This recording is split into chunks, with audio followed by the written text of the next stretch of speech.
but I think the development of full artificial intelligence would spell the end of the human race.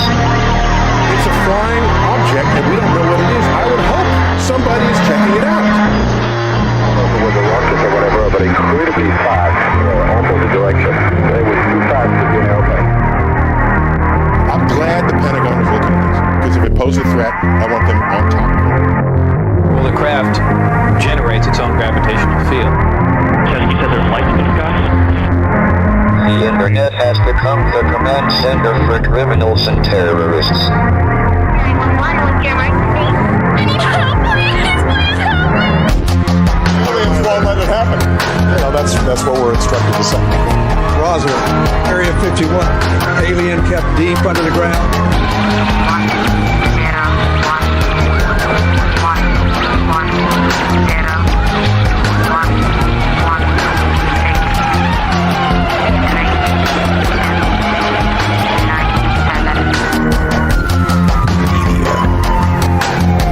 Doesn't have your best interest in mind. The government is self-serving. You're here for a reason. You're listening to Troubled Minds Radio.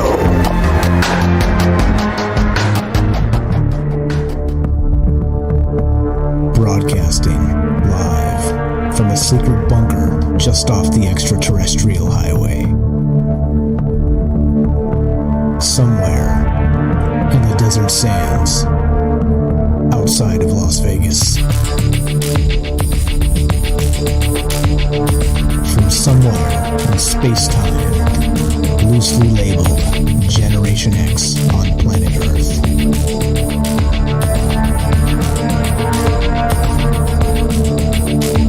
And asking questions of you in earnest into the digital darkness. Good evening and welcome to Troubled Minds Radio. I'm your host, Michael Strange, and hello to all of you who may also have troubled minds. What's going on, guys? This show is live. We do this Monday, Tuesday, Wednesday, Thursday at 7 p.m. Pacific. And of course, we're streaming on Rockfin, DLive, YouTube, and Twitter, and broadcasting live on the Fringe FM. What is this show, you may ask? What is this all about? How did you find yourself here? Is this, well, part of the Twilight Zone or something like that? No, not at all. This is the show where we get together and talk about all the things we're not allowed to talk about, and you know what those things are. You know exactly what they are. Aliens, conspiracy, the paranormal, the government, academia, the 24-hour news cycle, propaganda, and the general feeling that we live in the upside down. And as I said, we do this live because, of course, the secret weapon of this show is you. And this is less of a show, more of a conversation. And it's turning into Troubled Minds Social Club. And I dig that very much because we have so many smart people out there listening that can contribute to these conversations with some really smart takes and some angles that, again, I try and cover them all, but you can't. I'm just one person after all. The rumor is not true that I'm actually an alien. I am indeed a human being, as you can see on the screen if you're watching on any of the streams.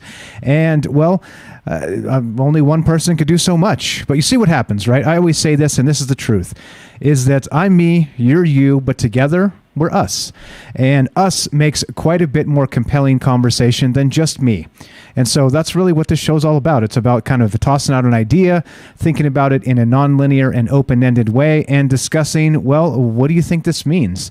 Not just with this moment in time, what about the past for reference, and what about extrapolating on what the future may bring regarding this particular topics. And so it seems easy, right? It seems easy enough. I start, we bring out a topic, and then you call. Simple as that. If you're listening to me tonight, it's Thursday night. And if you're listening to me on a Thursday night, we're live. And so, of course, as a result of that, we'd love to hear from you. I would love to hear from you. But, of course, everybody else listening, lots of folks listen to the show, by the way. Wink, wink. We see you out there. Well, we know you're out there. How about that? And people listen from all over the world, and you never know who may be listening. So if you want to be part of the show tonight, I'd love to have you. The phone number to call is 702-957-1037. That's 702-957-1037. You can find the phone number and the Discord link at troubledminds.org.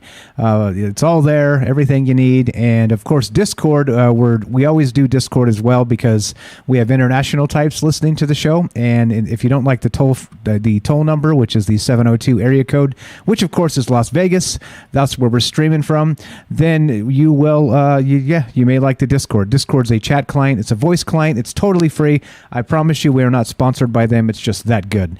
It's a kind of like it's becoming that social club. Come meet lots of nice people over there, and just troubledminds.org, click the Discord link and come say hi. Come say hello. Also, we have another Discord running at fringe.fm/chat. Also, one of the easiest and most convenient ways to listen to Troubled Minds is, of course, to download the Fringe app. You can find that in the App Store, both Android and iOS. And there you go. Easy, easy, easy. So, all right. So, as you know about me, I'm becoming, I don't know about a master. That's probably pretty egotistical for me to call myself a master of anything. But let's say I'm an adept. I'm becoming adept at the kind of scanning news cycles and, being able to spot some of the BS, some of the propaganda. And most people, right, in many of these cases that we bring up, don't notice, because they don't watch the news very often, or when they do, it's just like a headline here or there. And that's part of the game, right? That's the entire game, is that the news cycles aren't trying to fool me or fool you, because most likely if you're listening to this show, you probably understand that the world is all about brainwash, all right? And I say on the news show, we do a news show on Monday and Friday at 3 p.m. Pacific on Twitch. In the beginning of the news show, the intro says that repetition is the most basic form of brainwashing, and that's absolutely true. And that's why they do what they do in those news cycles, with the same stories over and over again, with all the rest of that, right? They want you to not pay attention enough, where if they keep saying it, you'll pick up on it because you saw it in a headline. Maybe, let's say, one of the nefarious individuals, the technocrats, pushed it to your phone as an alert or a headline that you should see. And, well, that's not really what's happening in the real world, is it? It seems like there's a whole lot of other things happening that are far more important than the garbage they're trying to make us believe. So, well, enter Troubled Minds. Enter Troubled Minds. So as I watch these news cycles and do my thing and just kind of try and pick through the propaganda and dodge the political rhetoric that tries to get us to hate each other, by the way, which is a theme of this show, let's not hate each other, right? Does it really have to be like this? I don't think it does, and that's why we're doing it like this. That's why we've always done it like this, live, to prove that you can get people that get together and they don't hate each other. It's just a media concoction, and it's made up so that we are in that constant state of unease. Okay, so anyway, that's my just my take on the news cycles, and it's just dishonest. I think that's the worst part about it when I start to read them. I watch closely because I try and decipher when the intelligence agencies have taken over news cycles with some new thing, right? Of course, they're aided by the technocratic platforms. Of course, you know who they are. I don't need to name them. But all of it is one large conspiracy, and that is a fact. And the interesting part is people don't seem to notice. As George Carlin, right, always infamously said, nobody seems to notice and nobody seems to care. Well, I do, and I hope you do, and so that's why we do this show. One of the many reasons, anyway. But okay, so as I'm cruising through the news cycle, trying to find a good idea for a show tonight, as I usually do, try and find a good idea, well, one just stuck out, popped out in my face, and I was like, wow, we have to roll with this. So let's roll with this. Let us begin here, shall we? Now, this is from, I love my tabloids. You got to love the tabloids, don't you? This is from the sun.com, the sun.com. This is the American version of the Sun UK tabloid, and I think it's pretty amazing because, right, like if you're going to hear stories about aliens and all kinds of just weird stuff, you're going to get it on one of these tabloids like the Daily Mail or things like this, right? But oddly enough, the way fake news has become pretty much just fake news as it is. Well, you're they're competing with tabloids now, right? So the tabloids used to be laughing stocks of everything, but now since the news cycles and the powers that be have gone just so incredibly stupid with their headlines and with their narratives, well, thankfully they've allowed the tabloids to catch up. And so here we go. Let's start with this, the U.S. Sun. And this is amazing, right? So they're calling this next generation, at least in this article, as this begins, Generation Spacex. And of course, the headline reads this: kids born on Mars after Elon Musk's SpaceX missions would have brittle bones, weak eyesight, and green skin tone. What does that mean? What does that mean? Well, okay, let's read some of this article and go through some of this. But I was like, wow, this is almost too easy. I don't even have to do anything right here. So we'll just roll with this and think about this tonight. And as always, right, there's tons of angles to look at this. But let's begin here. And as you know, right, Elon Musk has said that by 2026, he wants to put a colony on Mars, all right? A self-sustainable colony on Mars. Whether that's possible at this point, well, that's a whole nother debate, isn't it? That's a whole nother debate. So, all right, so there's that. So let's go to this. The SpaceX mogul, of course, that's Elon Musk, insists he will move to Mars and believes humans need to colonize our neighboring planet to become a multi-planet species. All right, a multi-planet species, which is fine, right? This is fine. This is the future. This is where we're headed. You don't need your flying car. We'll just zip you to Mars. It's all good. But anyway, so however, experts warn that it's not just the perilous 140 million mile journey which would be dangerous.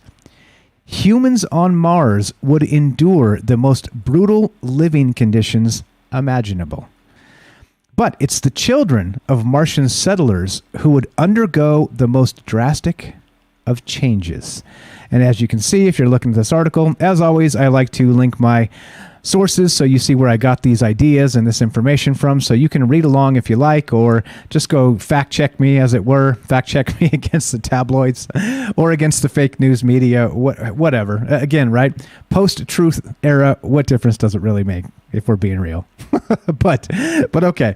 So the interesting part about this is clearly we have a generation coming in the near future, our lifetime almost assuredly, where babies are going to be born on Mars. All right? And so with that said, what does that look like? And if you look at this, what they're describing, how babies born there, evolution, human evolution, is going to be radically changed and quickly. So, some thoughts. If they're saying that this in particular is where we're headed, if you look at this graphic on the screen here, if you guys are watching or you pulled up the article, I'll tell you what it looks like. Well, it looks like a little green man is what it looks like. Have you ever heard the term? Little green men. Well, let's say little green people, just so we're all inclusive here. And let's do it this way. Yeah, it looks like this is an alien. Let's say it. Let's just call it like it is. This looks like a little green person, the old school term of the little green men, and it looks like an alien. So, if in the near future, maybe the first or second generation of babies born on Mars are going to adopt this sort of look, then who are the aliens? Who are the aliens? All right, so you see where this is headed, right? This kind of heads in a bunch of different directions. Because specifically, if this is where human evolution is going to happen for the, let's say, not foreseeable future, but for the most prominent future, the multiplanetary future, does that mean we're the aliens already? Just some thoughts that have crossed my mind. What if it's not that different? So we'll read some more from this article as we go and consider some of these things. Of course, this isn't just nice enough. The Sun was kind enough to link their source, and this is actually based on some scientific papers that have been written by actual biologists, and they've suggested that these things are possibly going to come true rather quickly for a generation that's born on Mars. So we'll talk about those things in a little bit. But so what are your thoughts tonight? That's the question here. Do you think that this is exactly what's going to happen? Or is it, if it's even close, what does it mean? What does it mean for not just the future of humanity, let's say, but what does it mean for the future of the multi-planetary species? And at what point can evolution change you so much that you are no longer called a human, but you were called something else entirely? I'm told alien. Okay, I have this on good authority from the aliens through Anjali, who says that the aliens themselves don't like the term alien. All right, well, that's fine. I can roll with that. Let's call them, I don't know. What are we going to call them? what are we going to... all right, I digress. Anyway, so the point is this. If we're not humans, what are we?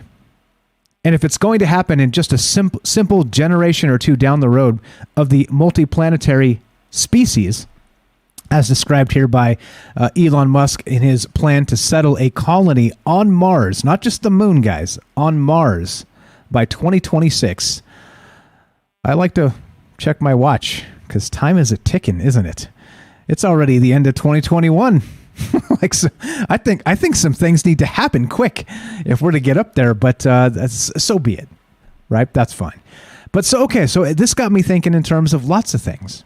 All right. You ever heard that theory? And we can kick this into the idea tonight that aliens themselves, right? The actual little green men of old, the Greys, as they've been known, right? It's something like that. What if they're actually us from the future? And what if they're actually coming back on sort of field trips to maybe see what's happening, to maybe check out what the, pandemic looked like, the great pandemic of 2020 and 2021 and 2022. And I'm just kidding. I'm just kidding. Everybody relax. I'm just kidding. But what if that's the case? If it's only going to take a couple generations of children being born on Mars to start looking like legitimate aliens, then it doesn't seem like too far of a stretch to consider that a future with time travel capability would come back to check out different points here on Earth, different places in time. And so we'll talk about that tonight. We'll talk about the theories there. We'll talk about what maybe the science says about that, if that's possible, and a whole bunch of other things, right? But that's what's on my mind. If you want to be part of the show, I'd love to hear your thoughts tonight. And what does this mean? So if Elon Musk actually establishes a base on Mars by 2026, as he describes, eventually you're going to have a generation born on Mars. And if that's the case, and we're talking about these children born on Mars that are trying to radically adapt to a, what would you call it? It's certainly not a happy, fun atmosphere on Mars. It's going to be brutal. It's going to be raining in radiation, not enough water. I mean, there's going to be a whole lot of things here, right? As far as we're told. I don't know. So again, like I said, I realize some people don't believe space is real. I get it.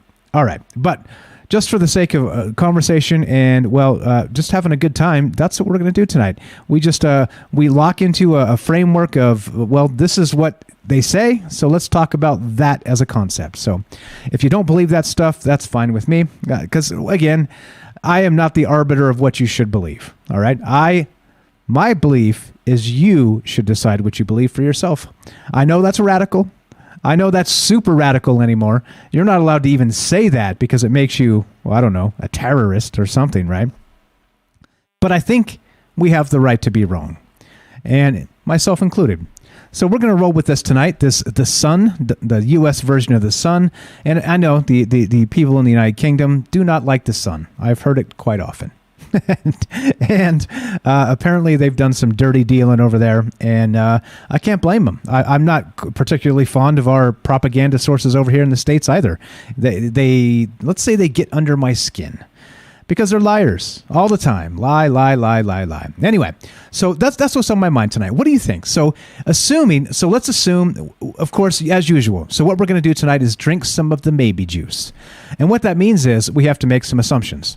And the assumptions here for tonight are, let's just say that Elon Musk does get to Mars by 2026 and he leads the colony. All right. He said in the past that he fully expects for himself to die on Mars, that he's going to live out the rest of his life on Mars, and he's going to be the person that catapults humanity into what is going to be known as a multi-planetary species. And that's fine. That's cool. I mean, you got to admire that, right? I do. I don't know. I'd have the stones to do that myself and be like, well, I believe in it so much. Go ahead and shoot me up there and we'll figure it out. And if we don't, well, it's the catastrophes of catastrophes that will befall you. And yeah, that's some stones, isn't it? That's some brass. I'll just leave it there. But the point is this: if we have a colony on Mars by 2026 or so, then the next generation born there will be what? Will they be more emaciated looking because they don't go outside and exercise? Will they have less vision, poor eyesight, as it says here in the article, because they spend all their time inside, and so they don't need it anymore because you're looking at screens, right? You're looking out bubbles and windows, and you're probably relying on electronics if you hop on a rover and drive out to, I don't know, Cydonia or something. I don't know. What about weak muscles, right? Because again, you're not going to be walking too very far because of the weird atmosphere and the lack of gravity, right? Talk about altered skin tone, brittle bones, and possibly osteoporosis here. I don't know. This is what we're talking about tonight. This is what's on my mind. And what do you think? Do you think that, speaking in evolutionary terms, that if we get to Mars in the next decade, let's say, that's probably generous. We could even bump that out to 2031. Do you think that the first generation born on Mars will start to look like little green men? And that's what's on my mind tonight. And of course, the implications there are vast, because not only do we have to wonder what they'll be called. Like I said, I guess aliens is a bad term anymore, so you can't really use that, can you? But at what point have they changed so much that they're no longer human and they're actually Martians? Interesting stuff. Love to think about this because you never know. You never know. As they say, may you live in interesting times. And I got to say, 100%, we live in interesting times. If you're going to give me a post-truth world, well, make sure it includes Mars. Make sure it includes little green men. Make sure it includes a generation born off-planet. Because I'll tell you what, if that doesn't make you interested in what the future holds, I'm not sure anything might or anything could. So, as we talk about this tonight, I'd love to hear your thoughts. The first generation born on Mars, what will they look like? And we'll get into some of the science here that suggests they may look like little green men. 702-957-1037. That's 702-957-1037. This is Troubled Minds. I'm Michael Strange. Don't go anywhere. More Mars and the next generation after the break. Be right back.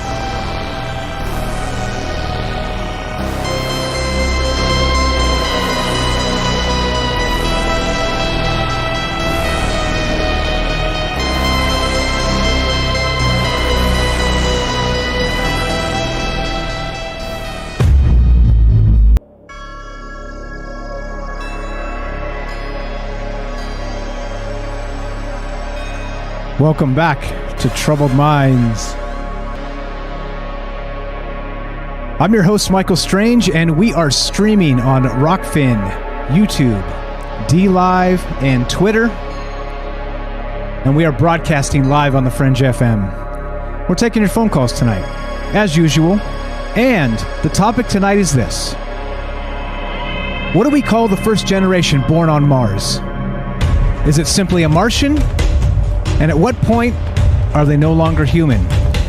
Some recent biology experiments and, of course, postulations have described maybe a future on Mars and the first generation born there as being vastly different. So what do you think? If you want to be part of the show tonight, let's a lot of assumptions. So the question tonight is this. Many questions we have, actually. So we're going to assume that in the next decade, Elon Musk or somebody else will land and colonize Mars with the first Mars colony. And there are plans for this, by the way. They're already planning for this and trying to find out what challenges they will have between now and then. But let's assume everything goes without a hitch. Well, then what happens to the first generation born off planet? Think about that. That is a gigantic leap. You talk about one small step for mankind. Well, what about being born on Mars? Yeah, that kind of changes the entire framework, doesn't it? So that's the question. What do you think, evolutionary speaking, in that realm, what do you think the first Martian generation will look like? And how about even the next? And how about, let's say, God willing, we live a long, healthy life. In our lifetime, maybe we see what? The third generation possibly born on Mars itself? Now, that's wild to think, isn't it? That's an unbelievable thought to me, that this may happen. And Elon Musk plans to, in his lifetime, he says, move 1 million people to Mars itself. So what are your thoughts on this? Do you think this is even possible? What happens when you get a generation born there? What happens, well, when it starts to thrive? Martians? Humans? Somewhere in between?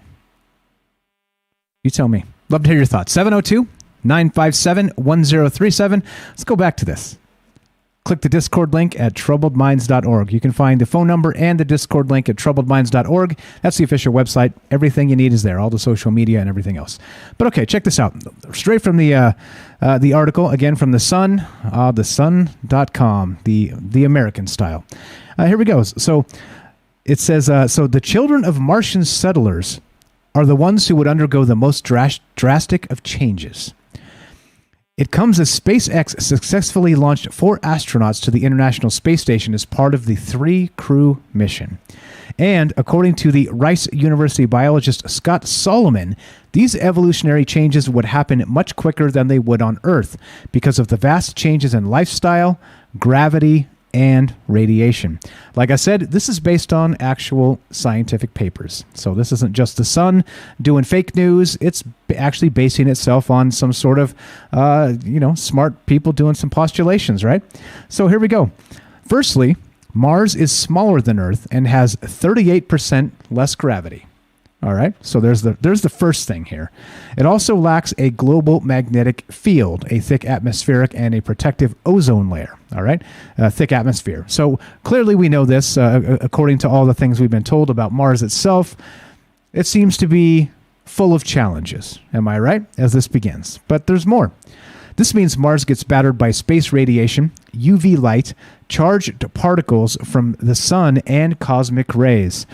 And this would cause higher mutation rates in the DNA of humans living there, the scientist says in his book, Future Humans. And again, this is a scientist by the name of Scott Solomon of Rice University. And he's written a book called Future Humans, and what they'll look like and what they'll be like. And that in particular is, again, what has tickled my mind tonight and made me take a few sips of maybe juice and ponder what this will actually look like. How many generations do you expect, given a long life? Like I said, God willing, let's hope for health, pray for health. What about this? How many generations do you expect to be born on Mars in your lifetime? I think that's the crazy part here. Can it be 2? Can it be 3? And, of course, well, more about Mars.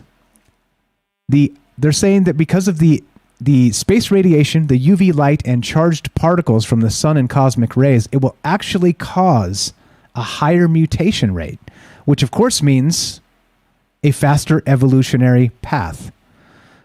And this is where they're getting this from. So he says that this is, again, from the individual. Scott Solomon of Rice University wrote this book called Future Humans.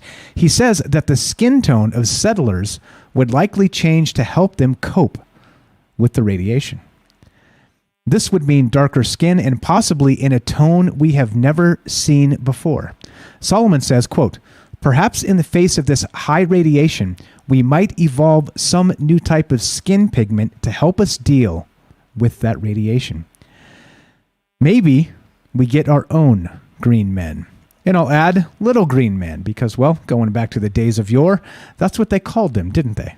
That's the tongue-in-cheek version of aliens, the Greys, little green men. Or, of course, little gray men. I guess it depends on who you ask. But that's what he suggests, that the first or even second generation of humans born on Mars could look very similar to the classic little green men. Does that surprise you? Do you think this is even possible? I think again, like I said, we have to assume a lot of things to be true to even get to this level. But, right, I think we're in again, may you live in interesting times. I think for sure we do live in interesting times because we get to think about these possibilities. Even if you don't believe this is going to happen, even if you believe Mars is fake, like I said, I know these are conspiracy communities. There's all kinds of ideas all over the map, and that's fine. I'm not trying to convince anybody of anything. But I am saying let's just suspend our disbelief of our, let's say, our belief systems as they are, and consider this may be true. And if so, what do you think? Does it frighten you a little bit that we may have children born on Mars that are small, that have reduced bone density because of the low gravity, that have maybe a pigment of skin that we've never seen before in human beings, maybe green, to deal with the enhanced radiation? What do you think? And I think there's a lot here, right? Considering just this. And then, like I said, here we go. Well, let's finish this, and then we'll move on to the next thing. So this is the thing, right? So Solomon believes humans on Mars would be more nearsighted, as they would only live in their small communities and would no longer need to see far away, far in the distance. He cites cavefish living in deep trenches that have gone blind because they no longer need vision. Studies have also shown that children who spend more time indoors become more nearsighted. But that's not all. Humans would also develop brittle bones and weaker muscles, the expert says.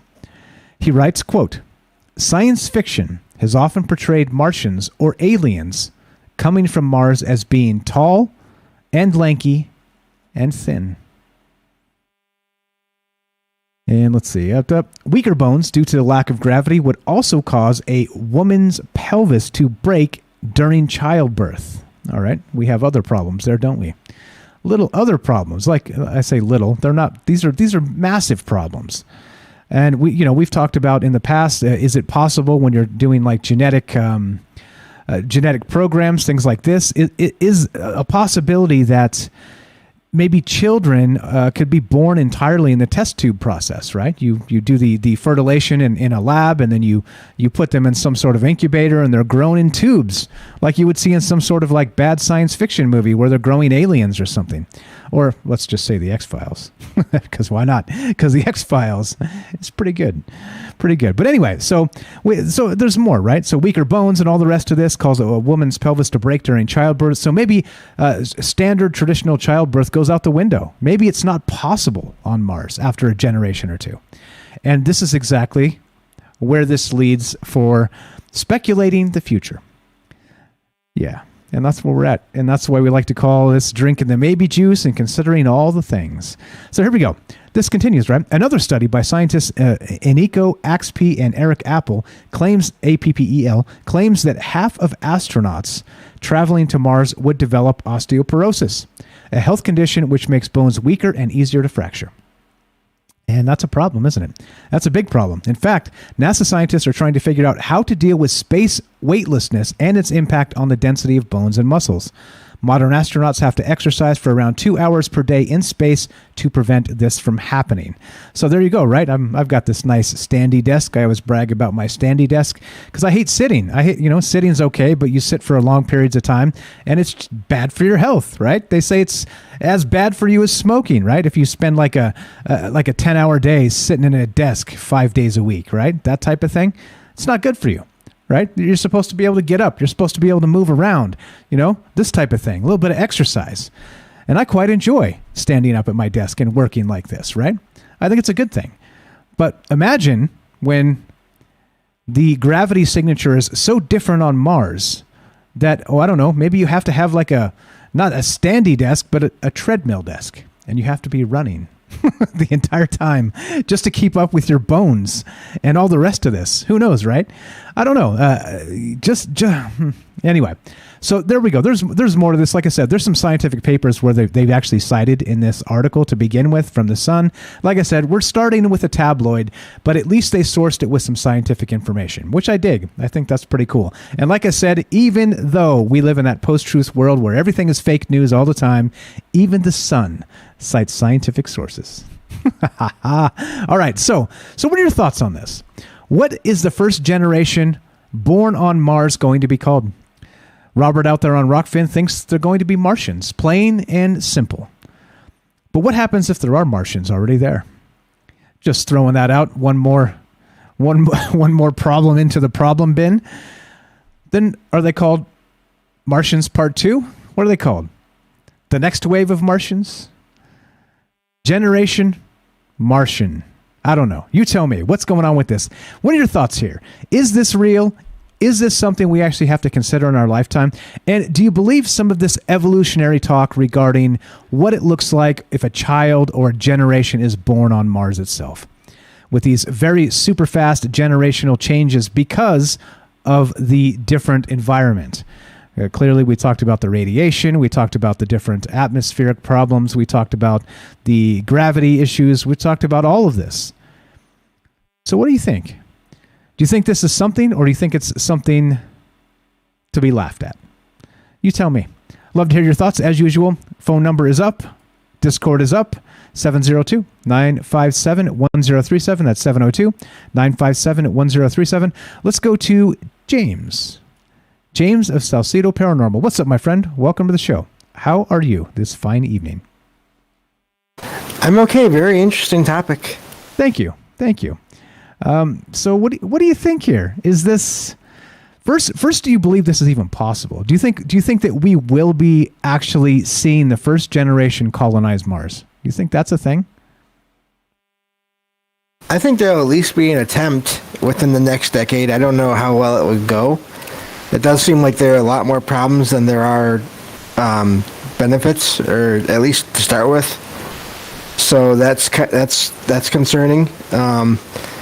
So yeah, that's my initial thought on that. Although, what I'm thinking is whether it happens within this next decade or 100 years from now, just the idea of my mind comes back to, okay, if you're stuck inside all the time, what are you going to be doing? You're going to be basically doing whatever you can to advance, I would guess, your science on that world. And who knows what kind of technology you would develop when that's literally all you have to do. Yeah, and again, everything will be screens, everything will be indoors, right? Everything will have to be sort of spacewalk situation. You'd have to literally put people in these highly protective, radiation suits to go outside to do anything. So you bring up an amazing point there. Is I would expect Elon, of course, the famous boring company, to maybe build underground tunnels, and you have these things, to kind of just travel around. Otherwise, you couldn't see the surface. You just couldn't. It's too dangerous. But then, after that, what kind of technology actually takes the place of that? Do people spend more time outside they'd have to go outside to do science anyway, right? To collect rock samples, to try and gather water, to, set up these systems and build the things and all that anyway. So what kind of technology, I don't know, would not to maybe that's probably too difficult of a question, but any ideas on what that may look like, what that next level of Martian technology may be? It's a great point. Well, I also wonder, because we already know that there is work being done on genetics and all that. I wonder if they would maybe eventually make multiple kinds of people there, people that are more suited for indoors work, and then maybe they'd figure out a way around the developing those conditions that were mentioned, or those attributes that are mentioned, so that there are some people that can stay out there, still in suits, I would guess, but maybe are able to stay out there longer to do what they have to do out there. And then there'd be another group that is indoors. Yeah, interesting. And so, again, they're talking about different skin pigmentations and all kinds of stuff. And then, of course, the little green men. Interesting thought. And I don't know. I think when you consider this, is it disturbing? I'm not sure. I'm not sure if I'm excited or disturbed to think about this. How does it make you feel? A little of both. Yeah, just all the, like I said, all the problems the biological problems. But then, also another thing to consider is how quickly robotics are advancing. And maybe they'll have more advanced systems that they can send out to do the physical work, at that point. Yeah. Whether it's now or, years from now. Yeah, well, and I think that's probably going to be the way of it, right? Everybody's going to be stuck behind some sort of computer console, maybe with a Neuralink plugged into them, right? Running a robot through a screen, and the robot's out there doing all the work. That seems more metaverse than Zuckerberg's metaverse, doesn't it? Like they'd actually be, doing something instead of, not doing something. Yeah, because I'm just making sure here that Neuralink, that is Musk, right? That was his thing? Sure is, yep. Sure. Okay. I lose track of all these billionaires and their toys that they have made. Right there. But Black Mirror sci-fi toys. Yeah. But that seems like it also maybe even a more likely option, at least to start with. Something that could be done more easily sooner than the whole basically or created humans or whatever. Or who knows, maybe at some point it'll be a mix of both. Yeah, that's the weird part, right? So imagine if, let's say you're a late adopter and you're waiting until the first generation is born and you're like, okay, it seems safe. There's been no giant accidents, quite a low death rate on Mars. There seemed to make it happen. Imagine if this did happen and they had maybe this first generation of these test tube babies or whatever they were, maybe instead of, naturally birthed, they were grown in these tanks or something and have these weird skin pigments to try and catch up with these Mars conditions that we talked about, the harsh conditions on Mars. So imagine being that person that goes there, like me and you, like this, looking like we do, and everybody around you's short and green. What the hell, man? I don't know. Weird sci-fi. Have you seen Total Recall with Arnold Schwarzenegger, that old one with the whole Mars colony and all that? Bits and pieces of it years ago. It's been a long time. Yeah, it's an interesting take on that because they have what they call mutants in that, meaning that they're people that were affected by the radiation. They said they built cheap domes and it affected people, and so not only did it kind of cripple them and burn them and turn them into freaks as it were. It also gave them, and of course this is just fiction, of course, but it also gave them psychic powers. So who knows, man? Who knows? Geez. All right. So if you're a betting man, James, are we going to get there in our lifetime? You think humans will actually set foot on Mars sometime in the next, I don't know, let's say 30, 40, 50 years? Yeah, I think we'll at least get there. Again, whether or not we'll be able to set up a colony right away, that seems like the bigger, or like the more uncertain thing to me. Just real quick also, though, regarding the smaller bodies and all that, I mean, I would think one way you could kind of compensate for that is to have mechanical suits of some kind, almost like exoskeletons, possibly, to do what you had to do outside. Right, or to maybe be so you know how they do physical therapy, right? It's like if people have a very hard time moving their legs or whatever, they kind of do it, it's like they do it manually. Like the physical therapist will kind of grab the leg and manually move it in motions to help, right? The muscle memory sort of return and kind of just wake the leg back up type of thing, right? Or different parts of the body. Imagine if they had suits like you're describing, and that's all they did. It was like constant physical therapy. So they're like in this constant motion of exercise, right? In like passive exercise, it's like the robots moving them around. Like I said, maybe the treadmill is the thing. Well, what if it's a robotic suit like you described, but it's I don't know, maybe doing that, constantly moving your limbs around. I don't know, man. All the options, all the possibilities there. I don't think I want to go for quite a long time.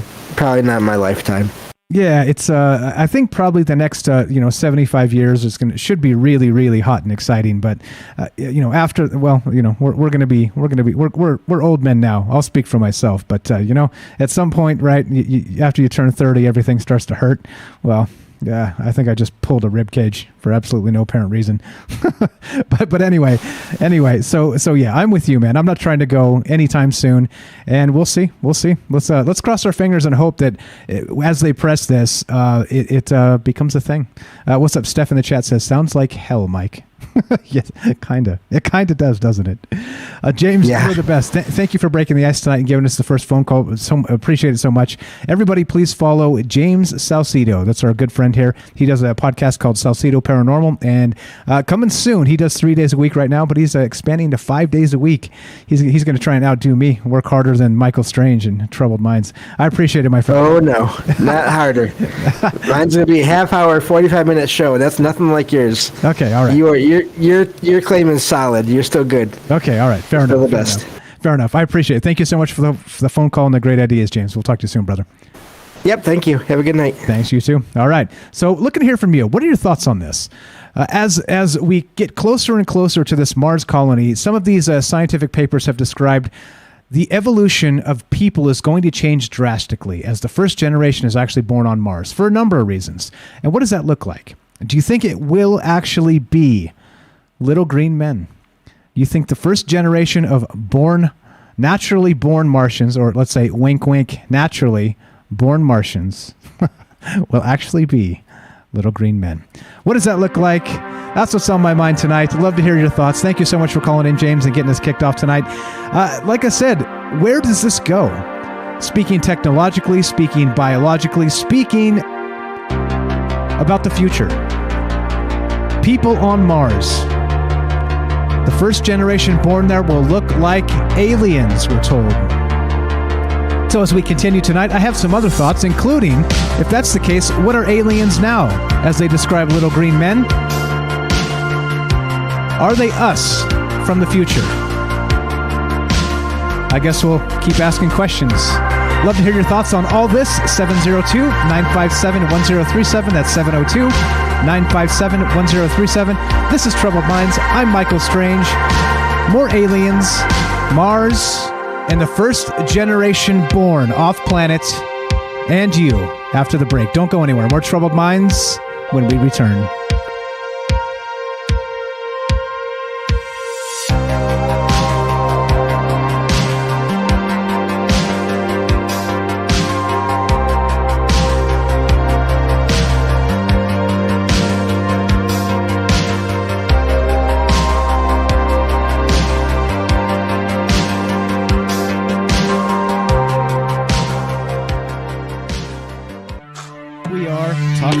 The alien abduction phenomenon. The aliens are looking through your eyes and they're accessing your optic nerve. I'm doing fantastic. through that optic nerve, they're transferring to your brain. People random images as they traverse neurons in the brain. We got, all right, so maybe, and they also feel them planting. Broadcasting live from a secret bunker just off the extraterrestrial highway. Somewhere in the desert sands outside of Las Vegas. From somewhere in space-time, loosely labeled Generation X on planet Earth.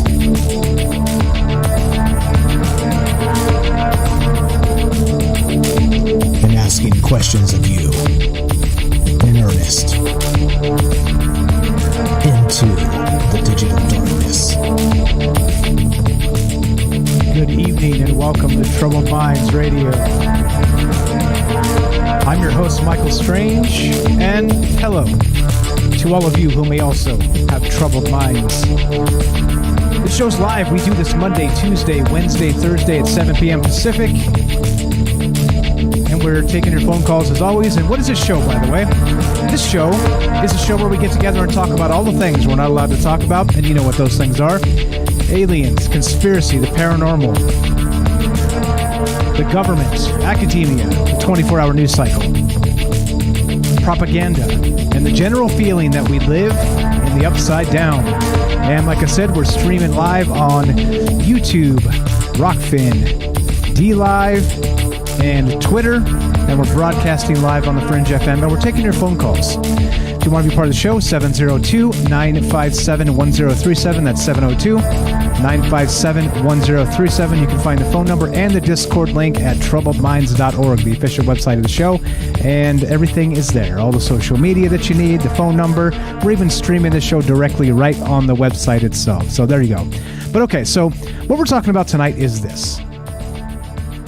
Elon Musk says he plans to colonize Mars by 2026.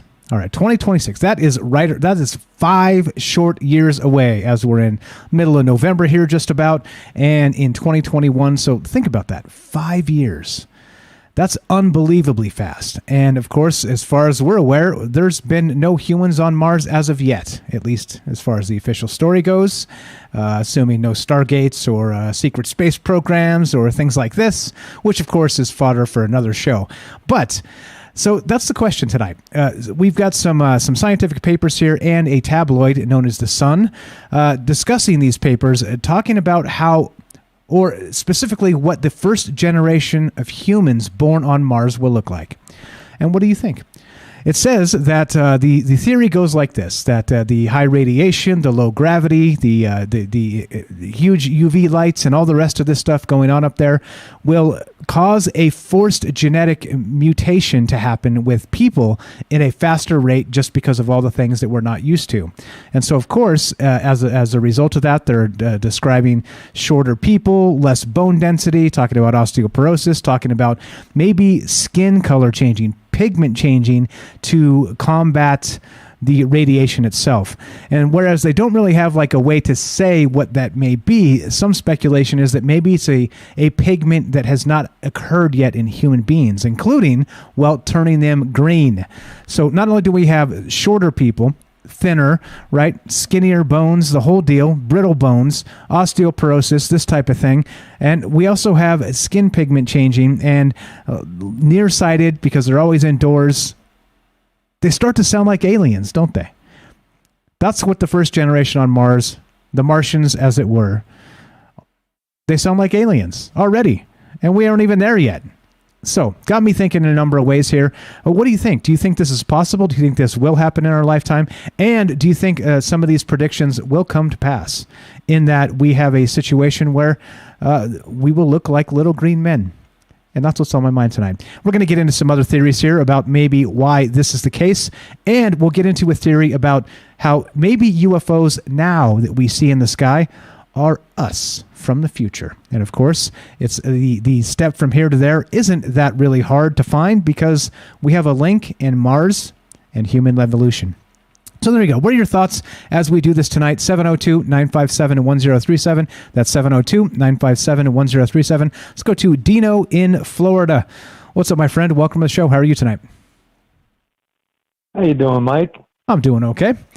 What do you think, man? You think we're going to make it to Mars sometime soon? Or do you think this is just a big pipe dream?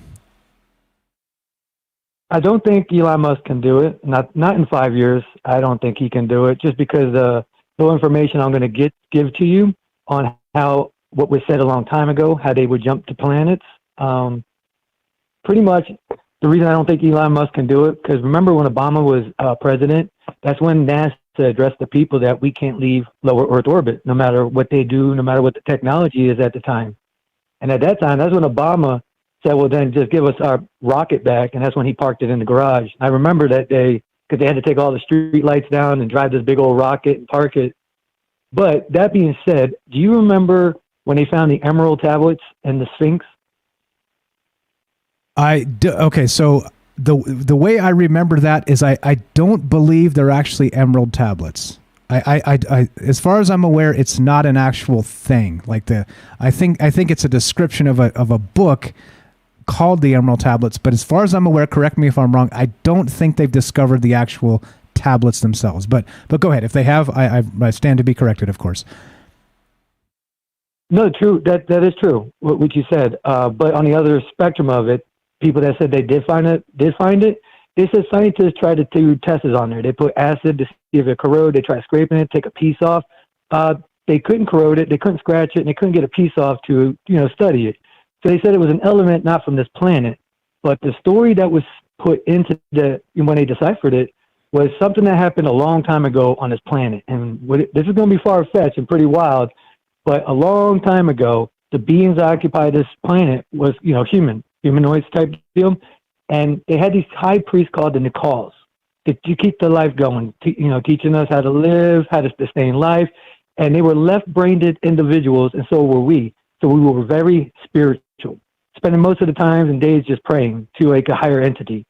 Now, they said that on Mars, there was these people called Martians, and they were right-brained individuals. And they always were making things and making weapons and always, just making things. And they made this thing called a Merkaba. And inside, the way they depicted this thing looked like, it was a 5-point star on top of a 5-point star, and none of the points touch. But it was a Merkaba, and that's how they jumped to Earth. They said that the Martians came here on this thing called the Merkaba. And most scholars that study this, and the tablets that were found around Egypt and by the pyramids, some say that they crashed over the Bermuda Triangle, and that Merkaba is under there. And that's why it messes up all the compasses, and the weather's crazy. But anyways, when the Martians were occupying down here with the humans, they were always bickering, arguing, and having war. And the Martians were always winning what was said into this tablet, and because they have the weapons. And it got so bad that pretty much the Martians wanted to get off this planet, but they had to remake another Merkaba. But everything down on this planet, there was no element to remake it. So they were kind of stuck here. So when they tried to make it, they ended up making a weapon, I believe it's what was said, and it tore a big rip in the dimension of this universe. And so, like, entities from the other dimension was pouring in and made everybody sick. So the Nicals had to come back up and pray to a higher entity for a long time to please fix and mend what these two were doing through war. And that's what the Emerald Tablets were saying, that the Martians from Mars came here on a Merkaba and lived side by side with men. Okay, I've seen this Merkaba. I know exactly what you're talking about. Shout out to Bailey if you're out there. Bailey was teasing me a while back. It kept saying Merkaba, Merkaba. I was like, what the hell is that? What are you even talking about? So I had to go look it up. And I know exactly what you're talking about because of that. But so that was a craft, right? I've seen it described as a sense of meditation, that if you attain enlightenment in such a way, you become a Merkaba. Am I right there as well?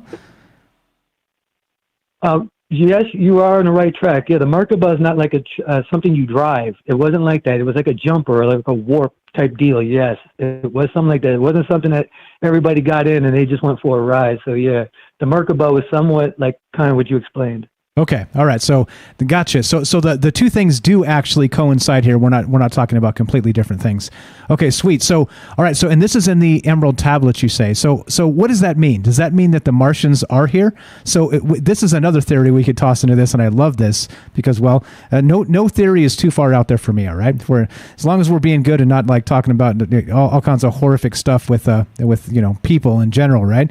You know what I mean. Let's not be terrible with the theories, but if we're talking about maybe the Martians, maybe we started on Mars and came here first, right? And as whatever happened on Mars is some sort of cataclysm, maybe.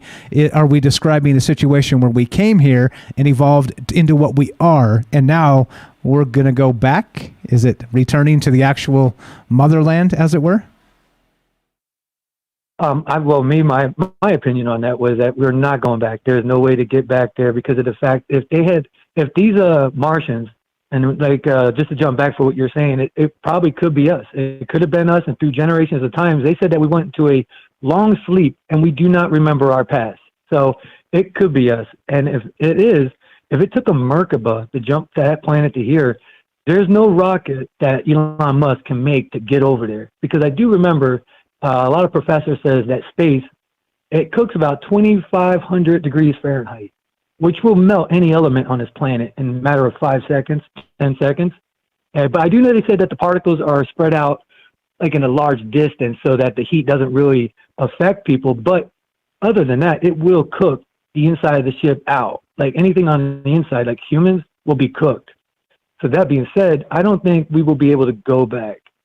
Not even in 5 years. You know what I'm saying? If they said like 100 maybe, I would kind of believe it. But that's my opinion towards what NASA says, that we cannot leave lower Earth orbit. And they said it would take a long time to get that data back to even try to get out of our orbit. And that's just, yeah. Gotcha. I see. So you're saying, no, not in this lifetime, probably. We are not going back to Mars, no matter what Elon Musk says. Right. Yeah. That's my opinion. We probably won't because of what NASA said. I just remember that. I remember watching it too. And I was like, wait a minute, we can't leave lower orbit. I thought we went to the moon. And I remember they went to the moon in that little box aluminum looking thing. And then I was thinking in my mind, and they said they lost all the data and all the reels that I had to make another one. And I was thinking in my mind, they lost it. I don't know. It just kind of confused me to a point to where I don't think we're going to Mars. Not in 5 years neither. Yeah, there's a lot of suspicious stuff there as well. Just that we went, right? But then we can't get back easily. That seems strange. There's something odd with that. Right? Yes, exactly. So we just need to dig up that Merkaba, and that'll be our only shot right there. There you go. Perfect. I appreciate it, Dino. What else you got for us, my man? No, that was pretty much it. That was short. I didn't have much on that one, really. Perfect. You're actually right in line with what we're about to talk about here as well. So did we come from Mars? Oh. All the rest of this. Go ahead. What else you got? I wanted to mention this one is far-fetched too, because this is around because the tablets they found around the exhalation around the pyramids, they were going side to side with the Emerald tablets. And there was another story that was in the tablets, not the Emerald tablets, but this other one that says that there was supposed to be like this weapon underneath the big the big pyramid. And at one point, I don't know, America used it in the 90s. It was like to fight off the Greys, the aliens, the Greys. I believe they were the aggressive ones. And I believe they tried to come down here and mess with us. And I believe they used that weapon. And it was left behind from the Martians or us. I mean, we are the Martians. I can't tell. Yeah, it's underneath that big pyramid. Or both are true. That's fine. I'm okay with that. All right. Appreciate it, man. That's good stuff there. And if you've seen, I'll get into that another time. But interesting that you're talking about ancient Egypt and how some of this stuff kind of ties into not just prehistory, but then also that maybe there's a link to Mars here. I love it, man. I love it. You're in the right place. Thank you for finding us. Thanks for all the great calls. You're the best. Dino in Florida, everybody. Thanks for taking my call. Thanks, bro. Appreciate it. There you go. Simple as that. If you guys want to be part of the show, looking for your thoughts on this. What does this mean? What does this look like? And is this one of those situations where, like Dino says, maybe we won't even get to Mars? It's not a possible thing. Like, and I know a lot of this has been propaganda from, Bill Nye, the science guy and stuff like this, everybody, Bill Nye, like he's like Dr. Fauci as far as like, science goes. He's like the science guy, right? Bill Nye. It rhymes with science guy. You know what I'm saying? But he actually said recently, but of course he was talking about climate change, that it's a closed system and we can't leave, right? It's like, oh, okay, well, so did we? Because they said we did, but now we didn't? I'm confused. Anyway, well, it just depends on how they want to frame it. But great call from Dino there. And looking to hear your thoughts on this. So in the next 10 years or so, again, Elon Musk says by 2026, that seems ridiculously fast, that we're going to get to Mars, okay? That we're actually going to make it there. And not only make it to Mars, that the first generation will be born on Mars, and they will look like this, as you can see on the screen here, like a green alien, basically, like a little green man of the days of yore when they used to call him that. And that's what this is. What is going on with this? And what are your thoughts? Do you think it is possible? Let's add that to the mix. Do you think it's even possible to get to Mars? They say we got rovers up there right now. Apparently China's got one. We got like 2 or 3 or 4. We got a helicopter up there. Heck, maybe we have a base up there for all we know. That's the craziest part of this is I think it can go to both areas, both extremes here. Maybe there's some secret stuff up there already happening, or maybe it's all phony anyway. I'm open to all that stuff and what your thoughts would be. So if you want to be part of the show tonight, what do you think about this?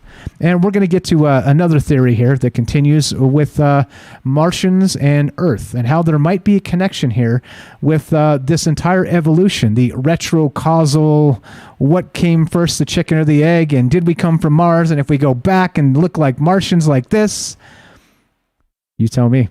If you want, love to hear your thoughts on this as we go. 702-957-1037. That's 702-957-1037. And troubledminds.org is the official website. You can find the phone number and the Discord link there. All right, so let's do this. Let's jump to this. Now, just to give you an idea is what Elon Musk is talking about. And maybe you guys haven't seen this. I like to actually bring some new information every time we do this, even if we've clearly talked about Mars before on this show, because it's just part of what we do, right? We're talking about colonizing other planets, becoming a multiplanetary species, all the rest of this stuff. But there's this fantastic website. If you haven't seen this, it's called humanmars.net. Humanmars.net. All right. And little did I know, apparently there's a plan for the first base on Mars, and it's called Mars Base Alpha. They've already named it. Mars Base Alpha. Let's read just a little bit of this.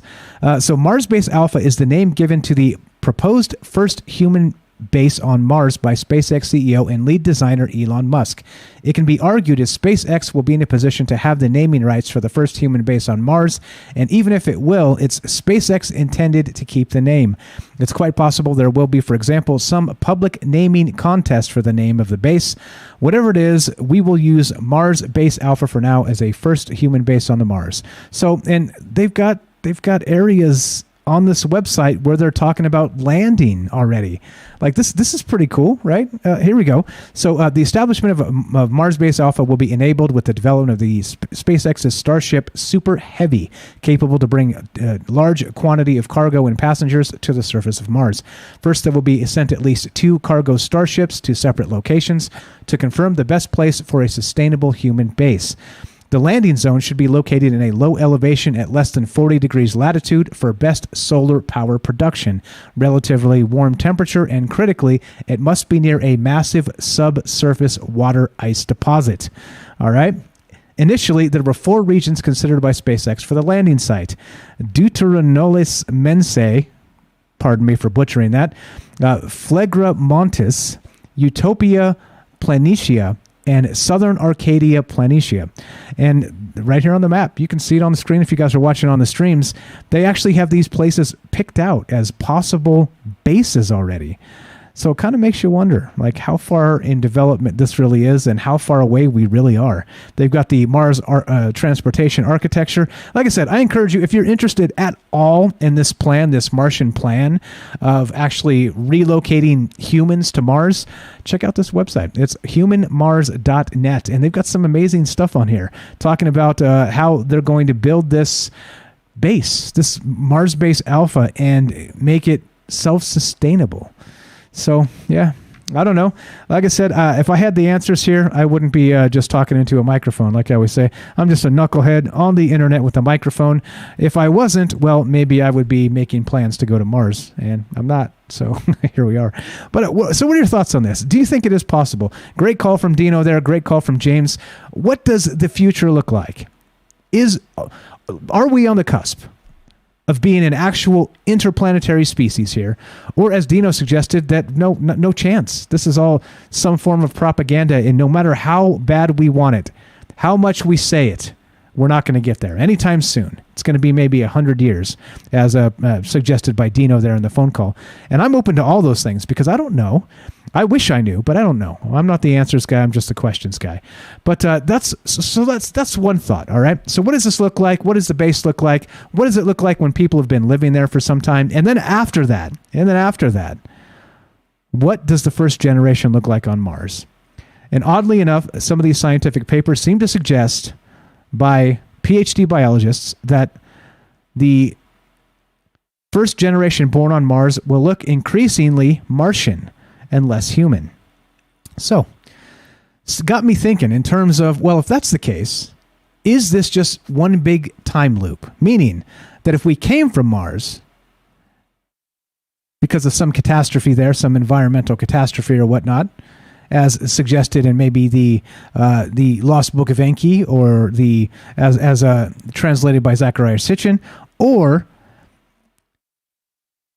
are we going there now to create the Martians that are time traveling back in time to visit us from hundreds of years in the future, or thousands of years, who knows? And of course, that would mean that the aliens we see in the sky, all of the reports, all of the crazy stuff that you see in the UFO community and the conspiracy stuff and all that, is that possible? That maybe humans did move to Mars in, let's say, the near future. We'll call it 100 years or so, because that's near-ish, in the next lifetime, let's say. And then, at some point, they learned how to time travel. And as proper Martians, after years, generations even, of evolution on the red planet, came back to visit us in the modern time. You tell me. Let's toss that idea onto the fire and discuss and consider. And I don't know. You tell me. Love to hear your thoughts on this if you want to be part of the show. That's what we do. Drinking the maybe juice and considering all the things. And that's the what's up. If you want to be part of the show tonight, 702-957-1037. That's 702-957-1037. Where did we come from? Was it Mars in general?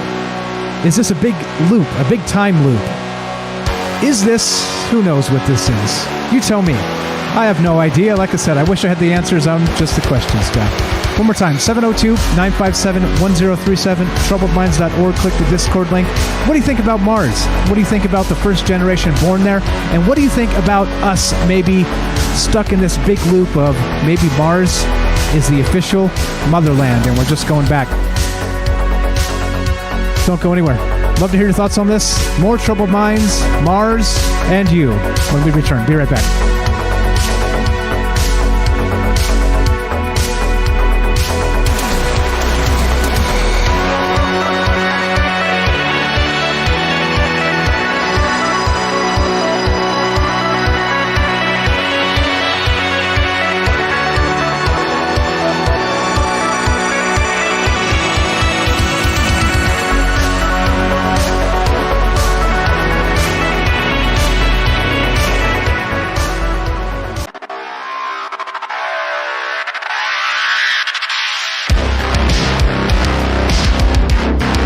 Welcome back to Troubled Minds. I'm your host, Michael Strange, and we are streaming on Rockfin, YouTube, D-Live, and Twitter. And of course, we are broadcasting live on the Fringe FM, and we're taking your phone calls tonight.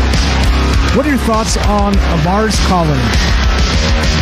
Elon Musk says 2026. And of course, some noted biologists have stated the first actual generation born on Mars will look more like aliens than people. And what does this even mean? What does it mean for the future? What does it mean for... Do you even believe any of this is true?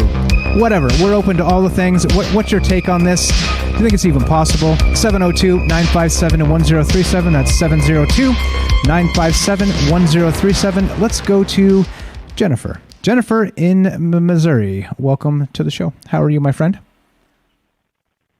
I'm good. Right. Mars that's fun to talk about. I mean, when you try to think about, let's just take it for what it is and just assume, let's just go with the narrative that they have sent several orbiters and they've landed on the moon and they've sent the rovers and everything and they've got an idea of the landscape and everything and they understand the system going on in Mars. And then somehow, they do send people all the way out there.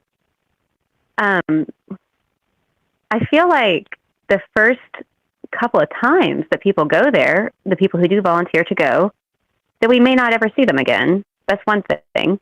And that it would have to be it would be amazing if they're able to get there and they survive the actual trip. That'd be one, but it'd be horrific to have to watch if they didn't. With the solar flares and the radiation and the journey and the trajectory and all that stuff. But then, say they do get there and say they figure out a way to make it habitable either by going underground or with the domes.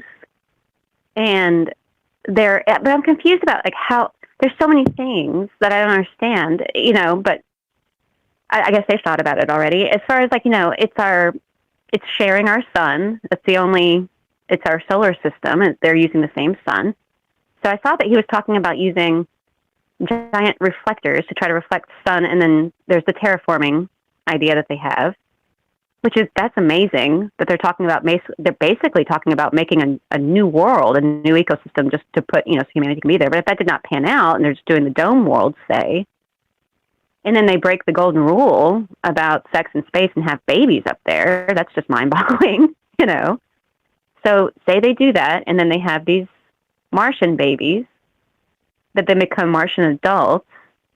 I wonder if it would be, would they adapt to eventually become human again, or would they just stay more and more Martian-y to exist on that planet?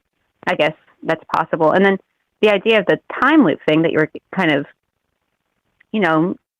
wanting to get into, and the idea that we could be returning back to ourselves. Can you imagine how hard that might be? If say some of these aliens are actually us, from the past, from the future kind of thing, and to come back to your planet that you've been hearing about all your life, and Mars telepathically from your telepathic Martian parents, talking about Earth and that we came from there originally, and then coming back and being seen as an alien. So I don't know, but it's just, and then it's weird how Elon is so fixated.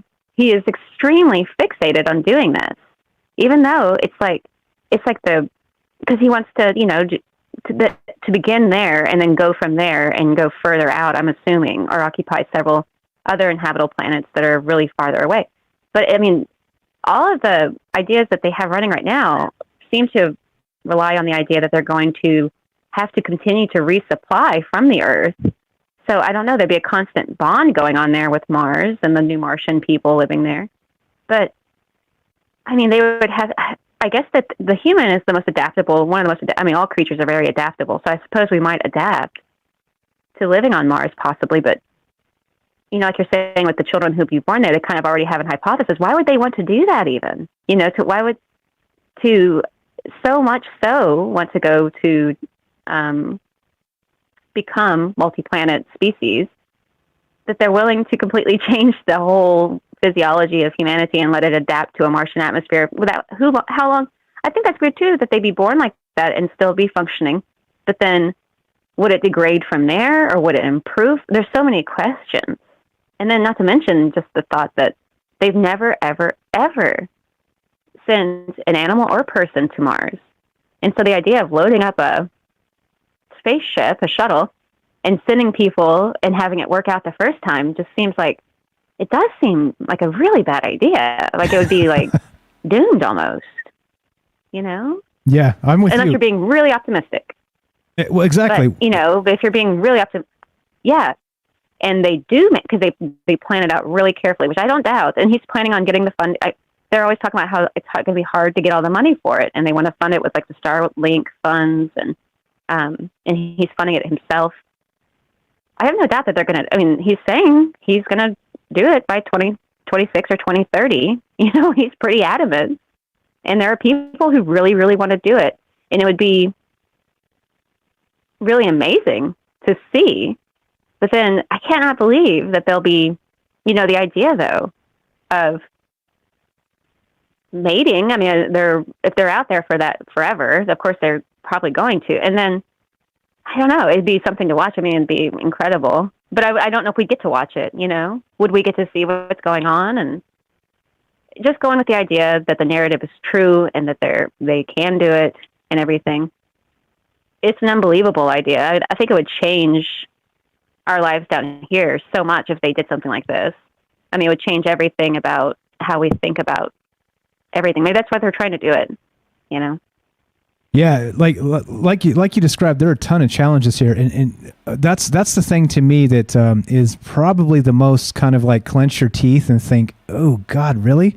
Is this going to happen? Because, like you said, if something goes wrong, they can't even breathe. You can't stop. You can't save them. Like literally, you can't just like whip up a mission and send some rockets up and bring them home like a Hollywood movie. Like they're going to die horrifically. Like the first batch of people that go up there, it's not going to be pretty at all. And that's the thing, right? That's why I say to take some stones, some cojones to get up there and just do it, right? Like you're putting it all on the line, and your family, your legacy, everything, forever. There it is. Yeah, I don't know. It is a terrifying notion. Go ahead. They have just that they have to plan. They have to carefully pick the timing that they do it on, because I don't know. It sounds unbelievable, doesn't it? It does sound like something that's like, it's like, that. So I understand people who are like, it's not possible, But you have serious people being like, we can do it. We're going to do it. And we're going to figure it out as we go, I guess. And we're going to really plan ahead as well as we can. But they already have put a lot of work into trying to understand, even what the children that are born there will be like, which is just, that's a lot of, they're very seriously thinking about this, and they don't care. They're like throwing caution to the wind, just going to do it. It's time to do it. And you're going to a planet that uses the same sun, but if you're worried about the planet here being destroyed or some cataclysmic event, you're going to go to a planet that's already experienced something of the kind and try to. So that's kind of, I think that's strange too, isn't it? It could get so bad here. Even though it's livable here, inhabitable here, we'll put all this money and effort into going to another planet that is, albeit inhospitable and uninhabitable for now, will create a whole, he's talking about creating a whole world there where he reflects the sunlight to warm it up and evaporate the water and eat up all the carbon and, create because they don't even have I guess they don't have the magnetic shield thing that the Earth has either. So there's just so many things. It's just mind-boggling. But I guess they're talking about living under the ground or doing the dome bit. I think so. Both. It reminds me of Total Recall. Yeah, I think it's going to be both, a hybrid of the two. Yeah. So I don't know. Yeah. So no doubt that would be cool. Yeah, that'd be super cool. I'm rooting for the guy. I want him to do this because, like you said, think about how this will just change just how people think. Such a colossal undertaking. And imagine if he lands it the first time. Mm-hmm. Holy moly. Yeah. Yeah. Yeah. And then the implications of that they're going to make a whole world there. And here we are on Earth. We're all going to be like, well, what are they doing? I wonder if we'll be able to see, or if he's seriously talking about doing it by like soon, not 50 years from now. So, whether they fake it or it's really happening, we're probably going to be seeing some kind of action in that regard soon. It seems. It's thrilling to watch. And I hope that everything goes off without a hitch, going along with this narrative and everything. And it'd be amazing to see. It's hard to fathom though, because I think that we're all just baffled. We're like, wait a minute, how? You haven't even put anybody. Nobody's gone there yet. That's really ambitious. It's skip the moon, just go all the way to Mars. Exactly. And Titan's next. So Yeah. so if you were putting your money on it, do you think they're going to pull this off? Do you think, let's say, give them even 10 years, we'll get double the time frame. Do you think this is going to happen?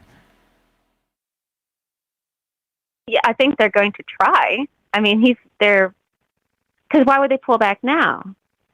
You know? I mean, they've been trying forever. They've been talking about this forever for a long, long time now. Not just in the science fiction, not just in the sci-fi realm, but like literally, you know, in our space programs and other space programs around the world. So I'm surprised though that the whole world doesn't get behind this idea, because it's understandable that they wouldn't. I mean, if I were betting I wouldn't.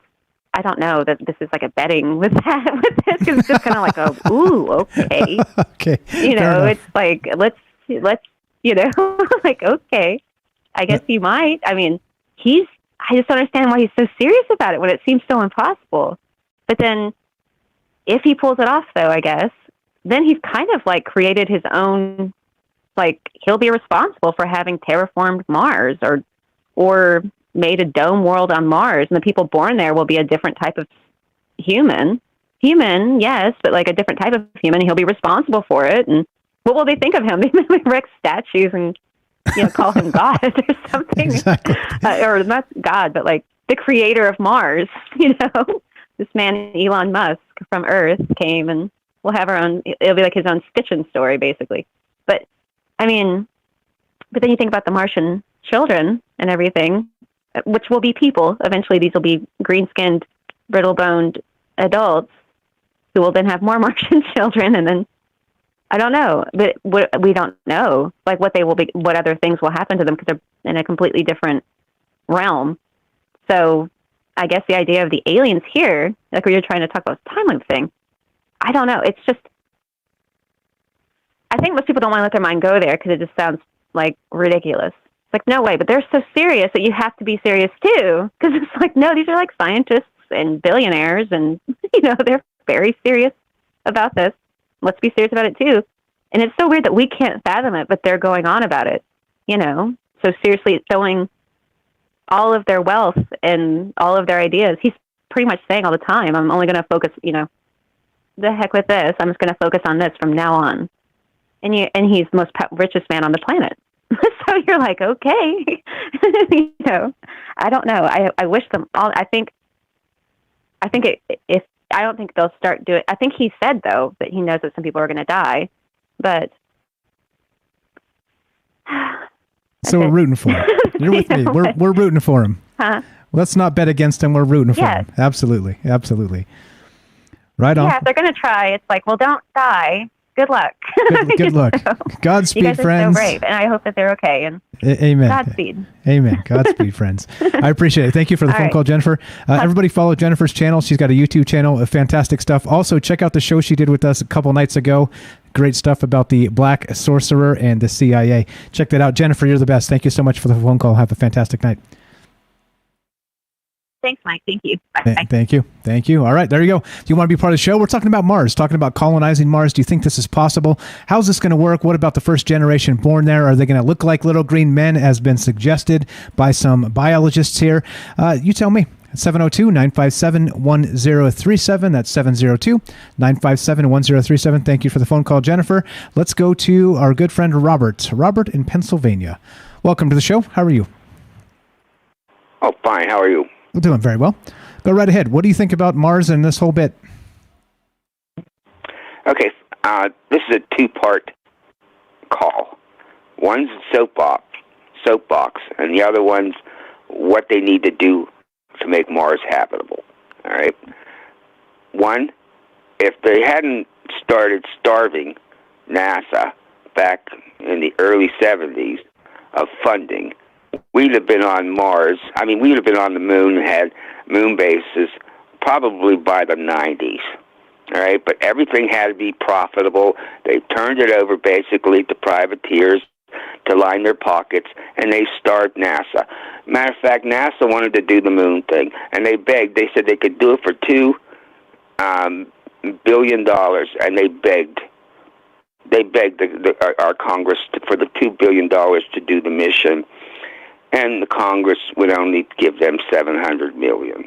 All right, but somebody like a Musk or somebody like a Bezos asked for billions. They got the money to them right away, and that's a sad commentary on what's happened. Because I grew up, with the whole Gemini, Apollo, all those, and it cost a lot of money. It cost billions of dollars to do all that, but it was done well. All right, there was just something glorious about the whole thing, and they just destroyed it. Anyway, that's my soapbox. When you're on the problem with Mars is the atmospheric pressure. All right, if you're on sea level, you would have to be 25 miles up in the air on Earth, and that's the kind of atmospheric pressure that you would feel on Mars at sea level. All right, so they have to make some adjustment to that. I think the first thing they need to do, if they're going to make that planet habitable, is they have to restore its ozone layer, so that the sun can't just blast right through there and cook the planet. All right, and we can create ozone. All right, we do it all the time. As a matter of fact, our old air conditioners used to destroy ours, and we stopped using that stuff, and our ozone layer grew back. But that's what they need to do. They need to get that shield around that planet, an ozone layer, and yeah, that would take a while. All right, what they want to do right now is they want to just go there, and that's a fool's game. All right, just go there, because the first colony that goes there, everybody's going to die. They're going to die there. All right. I don't care how well prepared you are, you're going to die there. It's Murphy's Law. What could go wrong will eventually go wrong. They need to prepare that planet first for human people. Get the ozone layer in there, restore that ozone layer to protect from the sun, and then start to hydronize the planet to make a oxygen atmosphere. Because right now the oxygen is minuscule. That would help, and they can do that. All right, and they need to do that before they start to try to terraform the planet itself. All right, because once you've got those two things, once you've got the ozone layer and you've got restored the atmosphere, sufficient oxygen, and you have that, then you've got the ability to actually inhabit that planet and to terraform it, to reconstitute its soil and all that sort of stuff. They can do that, but they can't do that in a rush. They have to prepare a planet for human people. Yeah, it seems like that in and of itself would take generations, just that part, right? Well, no. You instead of sending people on a spaceship to Mars, you send them a device, a huge, maybe the size of a railroad car or something. It's just my head thinking here. This is my maybe juice. Sure. Right? You send a ship that goes into low orbit and starts to release ozone. It orbits the planet, and as it's orbiting the planet, it's releasing ozone. You might have to send, once that's empty, another one, or you might want to send them all at once. But you can't have a permanent base on Mars without an ozone layer. It's impossible. So, and they can do that. I'm sure Musk could do that. I'm sure he'd have he'd figure out a way to transport ozone to that planet, and with release enough that it would be like the Earth. That's what it protects the Earth, the ozone layer. Protect the Earth, the Mars from the sun's radiation, and then you can really start to do something with that planet. Yeah, they talked about in some other ways maybe nuking this. I'm sure you probably heard this, where they said if you drop a nuclear bomb on the poles of both north and south of Mars, it would start to terraform, start that process naturally, right? I don't know though, right? Yeah, but you can't do that. You can't do that without an ozone layer. Right? You still have to have that. And frankly, if you put an ozone layer, manage to do that, create the ozone layer for the planet, and then you drop nuclear bombs in there, it'll blow holes through the ozone. Right? They don't need to use nuclear weapons to do that. They just need to take their time, create an ozone layer. That's the first thing that needs done, is to shield the planet from the sun, and take it from there. And then they have the ability to create, an Earth-like atmosphere. And once they've created an Earth-like atmosphere, which means that there'll be weather, there'll be rain, there'll be all those things that allow crops to grow, then you can start to revive the surface of the planet so that it works. But you don't nuke the planet. Yeah, I thought that was ridiculous. Also, that doesn't sound. That's preposterous. Yeah, I thought so too. Like, when in doubt, just nuke it. Like, oh, okay. How could that go wrong? Just nuke it. Yes. Yeah. That really worked for Bikini Island. No. I mean, it's still hot down there. Yeah. Or out here, the nuclear test outside of Vegas. Talk to St. George and Cedar City in Utah. Killed John Wayne. Yeah. That's what killed John Wayne. He was filming for some Western there, and they were all playing around in a doggone radioactive sand. That's probably what killed him. Yeah, not good. Sure. Not good. So do you think... That's what I called it. Go ahead. I appreciate it. So before I let you go, just one question here. Do you think it's possible? Do you think they'll be able to do this in our lifetime? Yes. Okay. I think that Musk can do anything he puts his head to. All right. That man is autistic. What's considered a brilliant autistic. All right, that's what that guy is. He has the ability to concentrate, like no normal person can, on a single objective. And yeah, I think he can. But I think he needs to sit down and know a little bit about the planet and what needs to be done, before he decides he's going to terraform it. He needs to know about the ozone layer. Maybe he does. He probably does. But he needs to start to create the machinery to convert that planet into a livable space. Absolutely. All right. So you think it can be done? We'll as you know, we'll keep an eye on this. Yes, I do. Keep doing our thing. Now, Musk can do it. Bezos will not be able to do that because Bezos is the dumbest son of a bitch. Whoa. I'm sorry, on the radio. Hey, all right, Robert. On the planet. He knows how to make. Okay. We're out of time. Thanks for the call, bro. Thanks. There you go. There you go. There's a out of character. I think that's talked to that man so many times on the radio. He's never one time cursed, and then blam. There you go. All right. So as we finish, consider it. Is it possible to actually terraform and turn Mars into an Earth colony? Well, we'll keep an eye on this as it develops, and I'm rooting for him. Hopefully you are too. As we finish, thanks for hanging out with us, guys. Stay tuned for Joe Roop Lighting the Void if you're listening on the Fringe FM. If you're listening to us on any other platform, including the podcast feed, stay tuned for a third hour of Troubled Minds. And be sure, be strong, be true. Thank you for listening. From our Troubled Minds to yours, have a great night.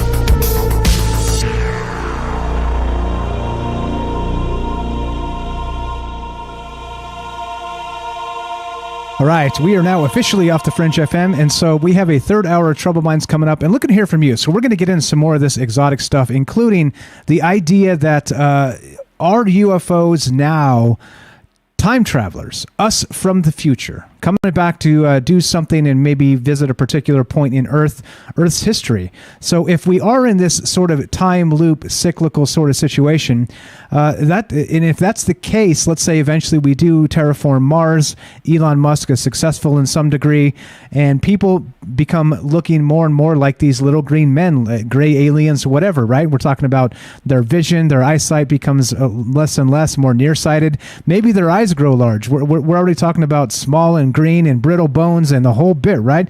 The heads grow a little bit, add some big old eyeballs, almond-shaped eyeballs on there. There you go. Maybe that's what 10 generations on Mars looks like, of having, reproducing the next generation. So who knows? So consider that, is that if the UFOs we're seeing now, maybe that's why these gray aliens or whatever they are actually in the two arms and two legs, right? Maybe they're skinny and atrophied because the gravity signature of Mars, if this is the case, is actually, well, it's turned them into that. And then now they're coming back in time to check us out.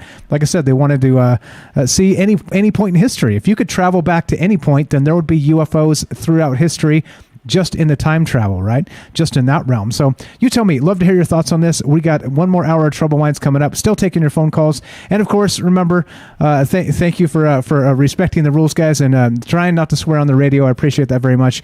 And third hour, all bets are off. We can go wherever. No FCC breathing over our neck or anything like this. So that's the deal. So we're going to take a quick 2-minute break. More Troubled Minds on the way. Don't go anywhere. The question is this: do you think it's possible to even terraform Mars at all? How about in our lifetime? Add that. What happens to the first, second, third, fourth generations born on Mars?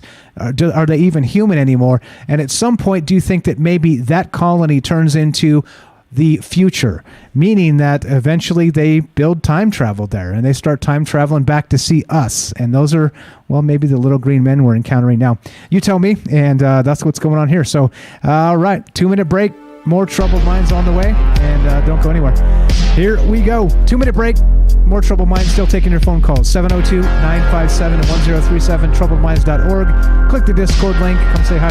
Come join the Discord and come hang out with us. Lots of amazing, smart people there. And thank you all for the great calls so far tonight. Looking for some more if you got them. All right. Be right back. More Troubled Minds on the way.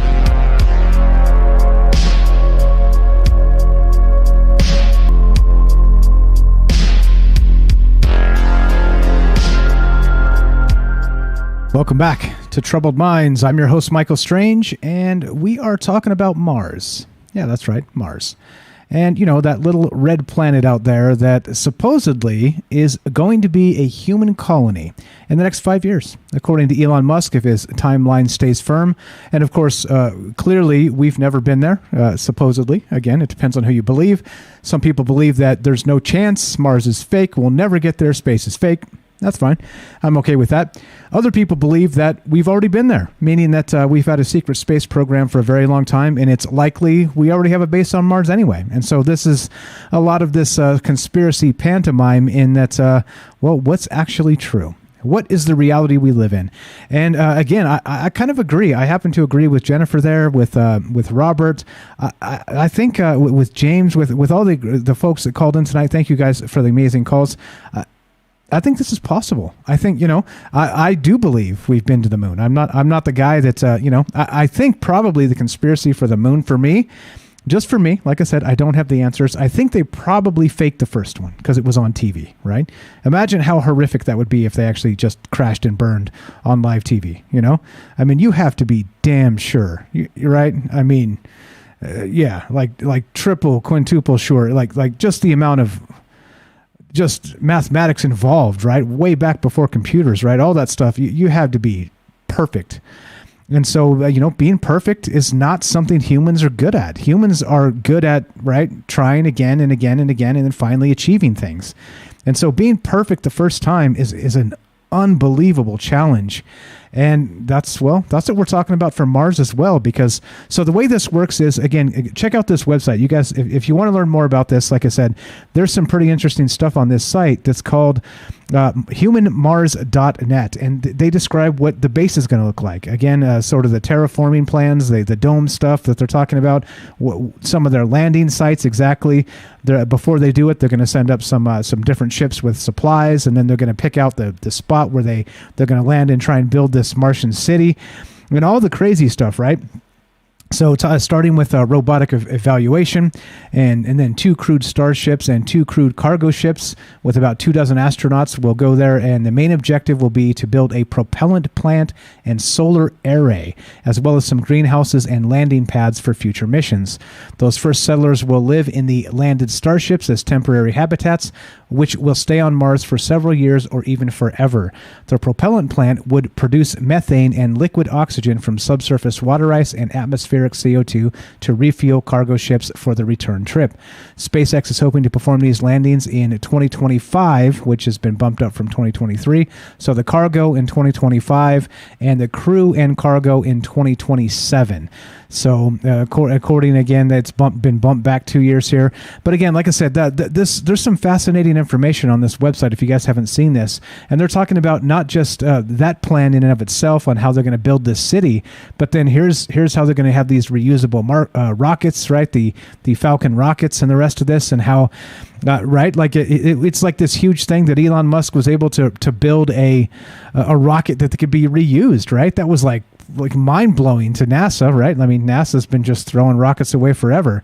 So I'm kind of with Robert there at the end when he said that, yeah, hell yeah, Elon can do this. Like, if he puts his mind to it, I think he can do it. And so this is what they're talking about right here. It's called Mars City, all right? And the working name is Mars Base Alpha.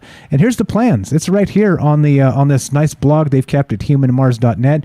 And this is what this looks like. So Mars City is the name Elon Musk gave to the first human colony on Mars in some earlier presentations of SpaceX's Mars colonization architecture.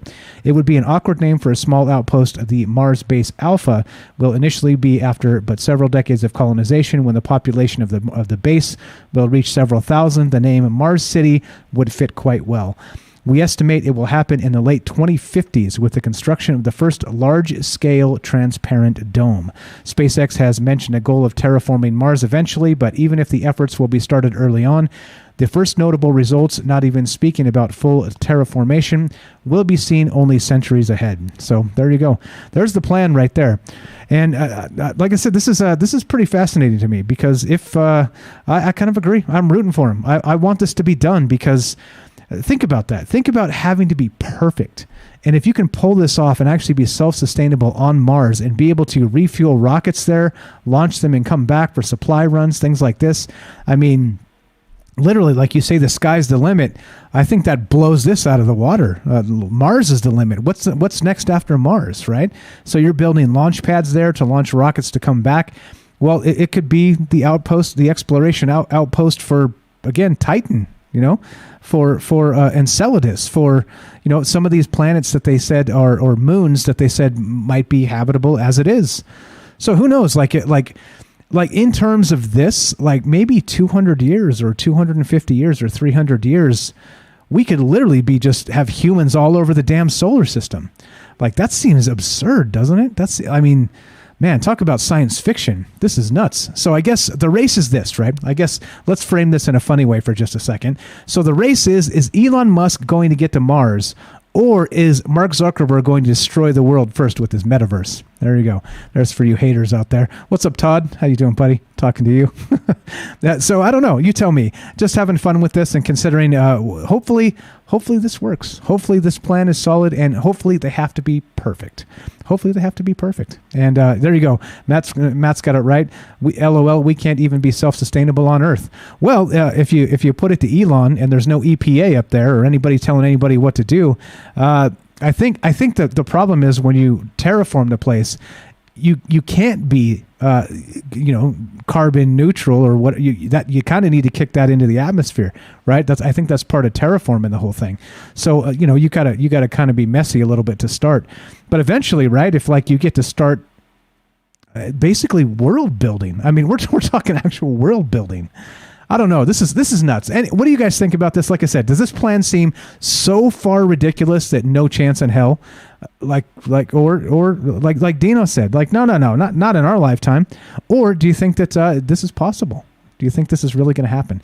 So anyway, let's get into those other ideas too. What if there is that time loop situation? What if we came from Mars originally, like 1 billion years ago, or 2 billion years ago, or whatever, when Mars maybe had an atmosphere, Mars maybe had liquid water, Mars maybe had all those things that we need here, and it's all gone underground, right? The plate tectonics have done its thing. It's buried it all. We've talked about that with the mud floods and some of those ancient civilizations on Earth, that if this plate tectonic stuff and volcanoes and everything else were going for, hundreds of millions of years, billions of years, you're eventually going to bury any evidence of the industrial civilizations that may have been there. So wouldn't that be something if they go to Mars and they find artifacts? They find that we were there. I don't know, or ancient ancestors were there. So I don't know. Like, you tell me. This is pretty fascinating to me, just for so many reasons. And think about that. Like I said, may you live in interesting times, right? I think this is it. I think how more interesting could you get, short of like maybe firing up a Stargate for the first time and saying, we don't need Mars. We're going to go to Alpha Centauri. Right? We're just going to go straight there, right? You tell me. I don't know. Love to hear your thoughts on this, guys, at 702-957-1037. Phone number's up, and still taking your phone calls. I'll go substitute teacher mode if you guys aren't interested, and just read some of this stuff and talk about some of these other theories about maybe how we are the time travelers. Yeah, there you go. What's up, Ash? How you doing? Yeah, stay off my lawn. Exactly. Well, they say this is the thing. They say this is the thing. Elon Musk, and here's the plan. Right there on humanmars.net. You can see it.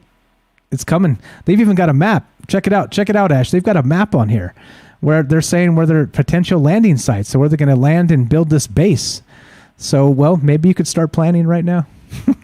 Maybe start planning. The war begins.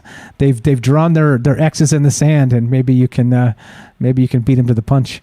But yeah, so I don't know. What are your thoughts on this, and what's going on? Let's read some chat and be social a little bit here, and good stuff as usual from all the chat here and all the amazing phone calls. Let's see. Tam says over on Rockfin, I wonder what the laws will be there. Will Elon be president or king of Mars? And that's a hell of a question right there. And what if there are Martians already there living underground? Oh, Ash may have something to say about that, but I think those are some questions, and I think those are some legitimate questions too, because meaning we just don't know. Like if there was life on Mars, you would expect it's probably underground, and that's part of the weirdness here. Is imagine, we've talked about these methane cycles that they can't explain other than possibly saying there's life. There's life happen. There's these some sort of actual biosignatures happening in the atmosphere already with the methane, and they go in kind of in these cyclical seasonal cycles. So it suggests that there's some sort of at least maybe microbial life up there. But what if there's more? Because you'd expect it to move underground. That's where most of the water is going to be. Again, no atmosphere. There's going to be or a very, very light atmosphere. The rest of that stuff, you would expect life to adapt and just move underground. And so that's the question here. Maybe we do find Martians up there and all the rest of this. So if you want to be part of the show, how you guys doing? What's up, Scooby Bear? I see you over there on D Live. Thanks for showing up. Thanks for hanging out with us. And we're talking about Mars tonight. We're talking about can Elon actually pull this off? And if so, what is the first actual generation of Martians going to look like? We talked about that a little bit. Here's the child born on Mars graphic, if you're into that. And then we can get to the time travel, if you have a theory on the time travel and the rest of this. So let's go to, looks like, I believe this is Matt in California. Matt, welcome to the show. How are you, my friend? Hey, Mike. Good. How's it going, Mike? I'm doing very well. Thank you. Yeah, good show. I think for Mars, we're talking about like terraforming the planet or going there. I think we need to do kind of what we're doing with the robots, send the droids there first, and build it for the humans to come later. We can't. I don't think we're gonna go there and then just start living there. I think we need to have the robots build it up first, some of the stuff that Robert was talking about, like terraforming it and stuff. So the theories are, we could bring droids to, dig, like a digger droids, to dig underground and then live underground. That would be the best kind of way to do it, so we're not, getting hit by the radiation. Because if they do the whole dome city thing, I don't know. There's a lot of problems with that. Because living in a dome, like, I'm really clumsy, so like I'd probably be the guy that like accidentally breaks a hole in the dome and kills us all. Damn it, Matt! Why? This is why we can't have nice things, Matt. Seriously? Yeah. So I'm for that, but then another one too is I was thinking is okay. So the radiation hits Mars because Mars is one solid piece of rock. It's not like how Earth is. Earth has a liquid magnetic core that shoots out the magnetic fields, and those magnetic fields are what protects us from the Earth or from the sun's UV rays and stuff. So what if we could like somehow make artificial like liquid iron core on Mars and have that shoot out magnetic fields? That would protect us from the radiation. Yeah, that's a whole lot. That's the theory I had. Yeah, so if we can do that, man, like that's an engineering marvel for the eons if you can pull that off. And so clearly, right? I mean, that's why they were talking about some of this ridiculous stuff like nuking the poles and whatnot to try and like kickstart this chain reaction of like this atmosphere, this ozone like Robert was talking about, and be able to shield some of the radiation, which seems that part in and of itself seems ridiculous, the nuclear bombs on the poles. But the other stuff like you're describing, I think maybe that's where this heads. It may not be our lifetime, but it may be 100 years from now, 200 years from now. Maybe they do that, and maybe there's like trees growing on Mars and stuff like out there in the soil. That would be insane. Yeah, I think it's going to take generations, and like if we haven't started yet, like who's to say they haven't already started doing it, But if we start it now, yeah, it'd be generations down the line that we'll be actually able to do it, to go there and live. And there's other things like for like other planets too, like for example, like Venus is gas, and you see in the Star Wars they have the Cloud City. And there's like something going on there. Like you never see in Cloud City on Star Wars, you never see the bottom. They're just up in the in the clouds, and they're like using the gas of the planet to sustain their city in the clouds. Yeah, it's unclear exactly what they're mining, but they're doing some kind of gas production. They're collecting it. Mm-hmm. But again, right? So what is that on a mountaintop? Is it flying? Like it seems to be fixed on something. There's a lot, right? There's a lot with that. But yeah, go ahead. Yeah. And then like if we could these are just ideas I have, theories. Like if we could invent a machine that could run off of Jupiter gas, and then we could siphon Jupiter gas to power our machines. There's Jupiter is a huge planet, so it would take forever for us to siphon enough gas. That could be a like a energy source for a long time for us before we actually destroy that planet. Yeah, that's one of those things too. That like there's a lot at play here, and this is a big ask, isn't it? I mean, like I said, humans aren't good at being perfect, especially the first time, and this is what they're expecting to be. So I don't know. Like so as you saw some of that plan from that site, that's an amazing website. If you want to read about the plan that they've got set up, is exactly that they're going to land those spaceships and they'll live in those spaceships first, right? They'll use those as like they'll land them and they'll use it as the home base, and then they'll start building the things from there. Of course, I'm sure they're going to have automation and some robots, and hopefully be able to 3D print some things up there with some of the water and some of the other natural resources. But who knows, right?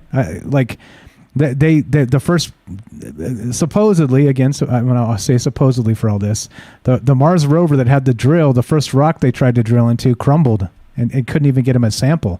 So like, who knows? What if there's a ton of that stuff up there that's like that, and it's nothing like we thought it was.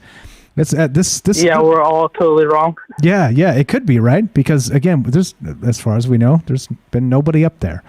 unless you go into the really, really out there stuff. But I wouldn't put it past us. What about the secret space program? Do you think it's possible that maybe there are people there now and we're just not allowed to know? Yeah, I mean, if there is people up there, like, they wouldn't want us to know. If, they're already doing it. That's a good theory. Yeah, I like it. I like that one too. They could have already done it. And they're just kind of making it seem like we can't escape.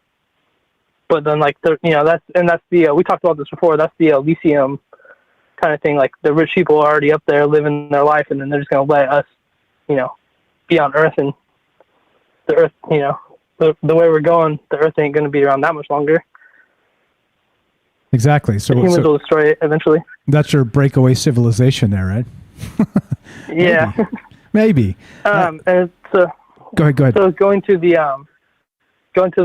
generations of the babies on Mars, they're like, theories, if we could get to Mars and we start having generations of people being born up there.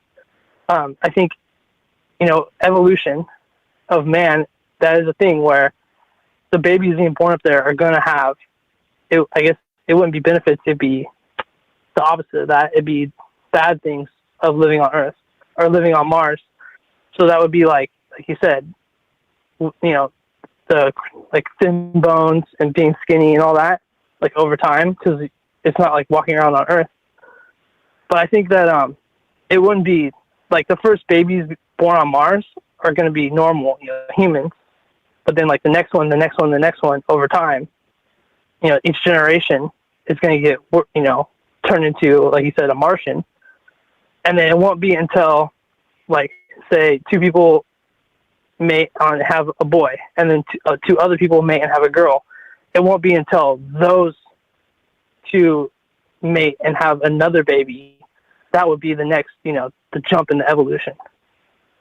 Right, like the first, exactly, because it doesn't happen like snap your fingers. Yeah. So it has to be, so the first actual generation wouldn't be the first children born on Mars. But what some of the biologists are saying is that it almost doesn't matter, because that the stimuli from the environment is going to cause higher mutations, and a higher mutation rate means faster evolution. So that's the idea there. So, but you're right. I think the official first Martian generation won't be until you have like the first native Martian, two of them mate and have the next one. So yeah, good stuff. It's a generational thing. Yeah, exactly. So what about the idea? I'm sure we've talked about this in the past a little bit. What do you think about the UFOs now are time travelers, us from the future, that have become these Martians, become these little green men, as it were? Yeah, that's a theory. There's a movie, what's that movie? Mission to Mars, where at the end of, they're on Mars and then they find the spaceship, and then at the end, it actually shows that, in that movie, it shows that, Mars was like Earth at one point in time, and then, something happened, or however, it turned into what it is now, a dead planet, and the Martians escape on a pod, and they come to Earth, and it crash lands on Earth, and that's the theory. That theory, what is that, like transpermia or something like that, where like that's the way they're putting life on all the planets. They escape to Earth, and also there's another story on this. It's called the Rendlesham UFO. I kind of talked about this before, and I'll post it. It's the Rendlesham UFO is a thing that happened in this place called Rendlesham, and that was a UFO that they saw.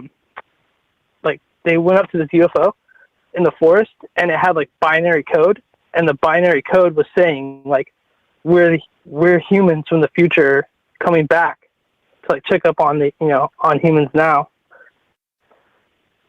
That's pretty wild. It's called the Rendlesham Forest UFO. Yeah, I'm familiar with the story there. I didn't realize that they had translated that. That's pretty nuts. So Rendlesham is in the UK. It's Rendlesham Forest. It's from that crash happened. The supposed it wasn't a crash. It was a landing. Apparently, a landing of this craft, and it happened approximately 1980, as I believe, when that went down. And there's still witnesses alive from that. So it's one of those ones that some people say it's one of the most credible UFO encounters ever, and other people are like, nah, it was a bunch of BS. As always, right? Just depends on who you ask. But I'll look into that. I didn't realize there was binary code they had translated. I'll check that out. Good stuff, man. I believe it. I believe in that one because I believe in that one. I posted it before, but I'll repost it because things get lost in the Discord. Yeah. Lots of good stuff going through there. Yeah, fantastic. So once again, we're not. I don't mean it like we're going to bet against people, but do you think they'll pull this off? Do you think they'll pull it off in the next, let's say, 10 years? Do you think Elon will go to Mars? I really don't know. I want to, I want to believe him. I want to, explore the galaxies and sci-fi, explore the world or explore, the universe.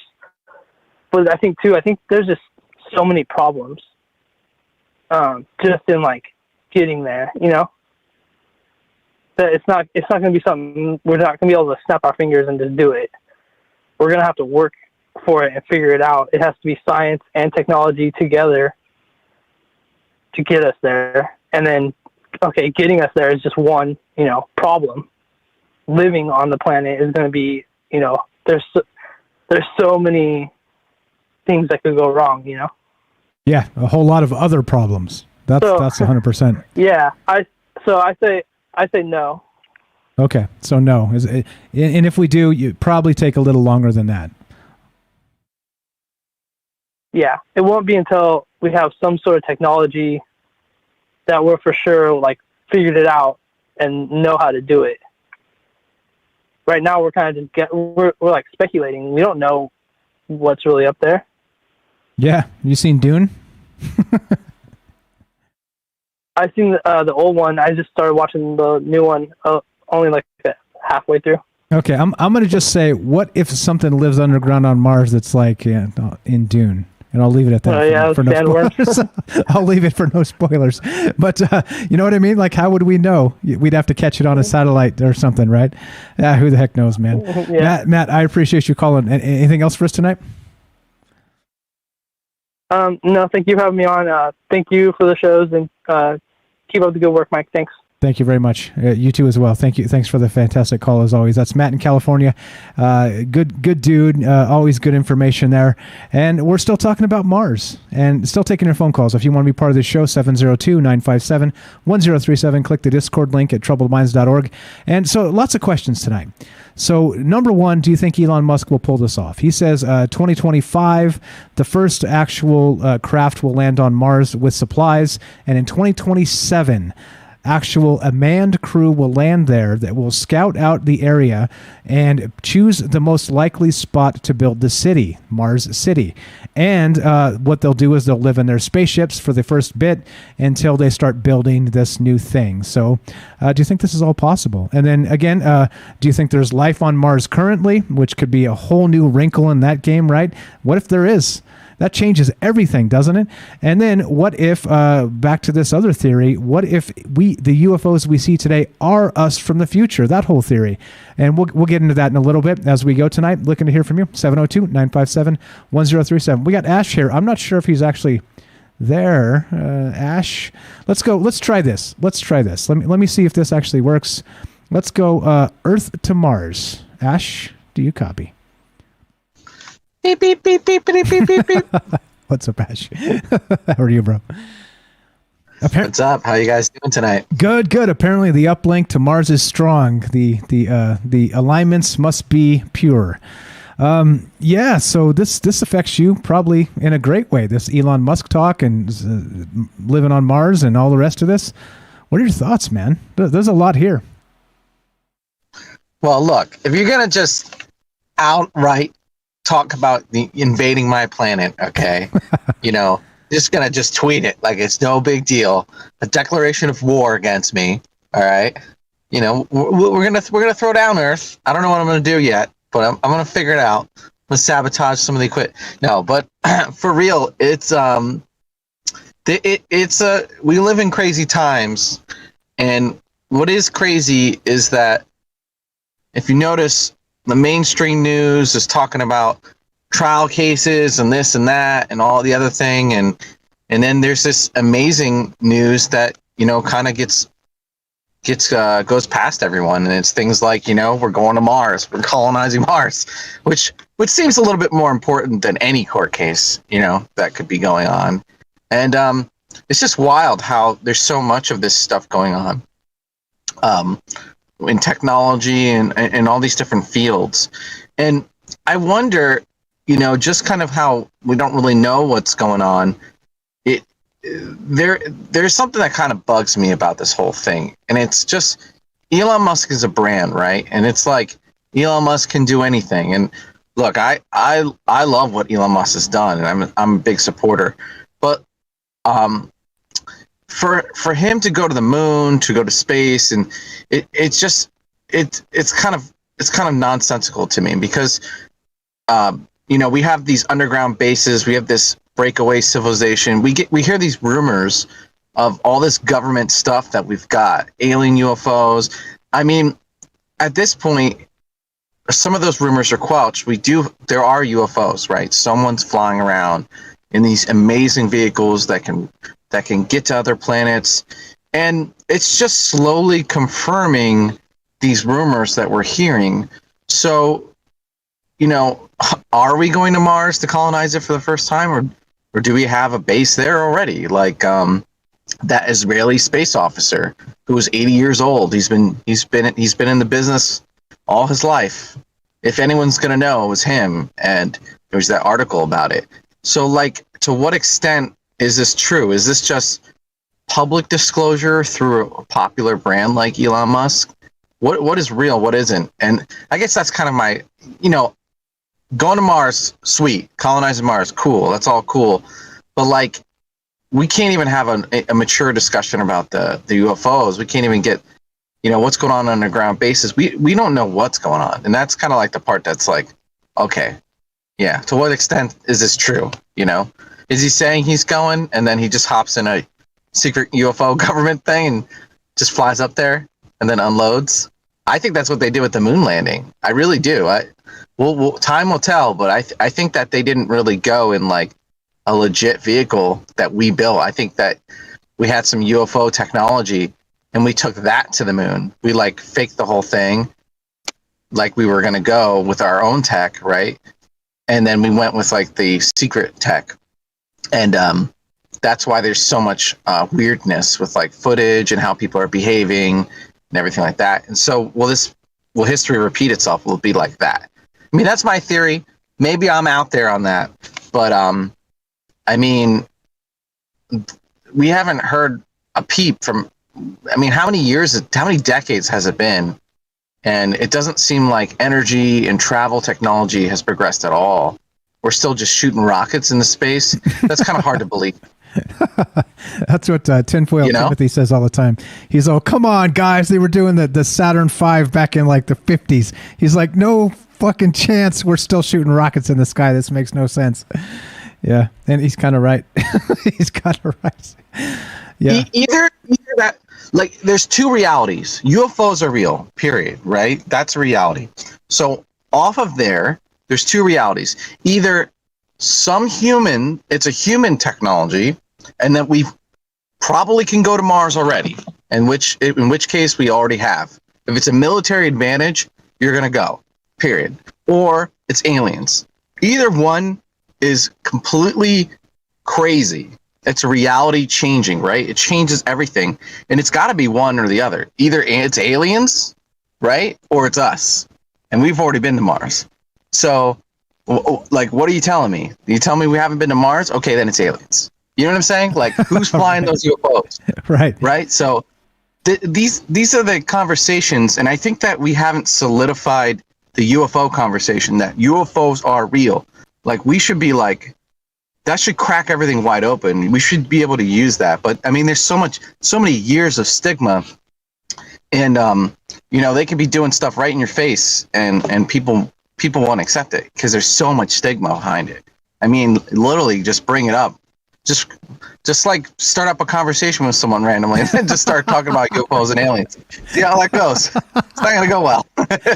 Usually, sometimes. Yeah. You're at the right bar, it can go okay. But yeah, I don't know. What do you think, Mike? Is this a little right? Are you a little skeptical? Yeah, I'm in between. Like, I think we did go to the moon. You know, I think that they weren't honest with the technology. I think that's for probably certain. Like I said, I think it was likely fake the first time, and we did go back when the cameras were turned off. I think that was probably the way that went down. Just an opinion. I don't know. I don't have those answers.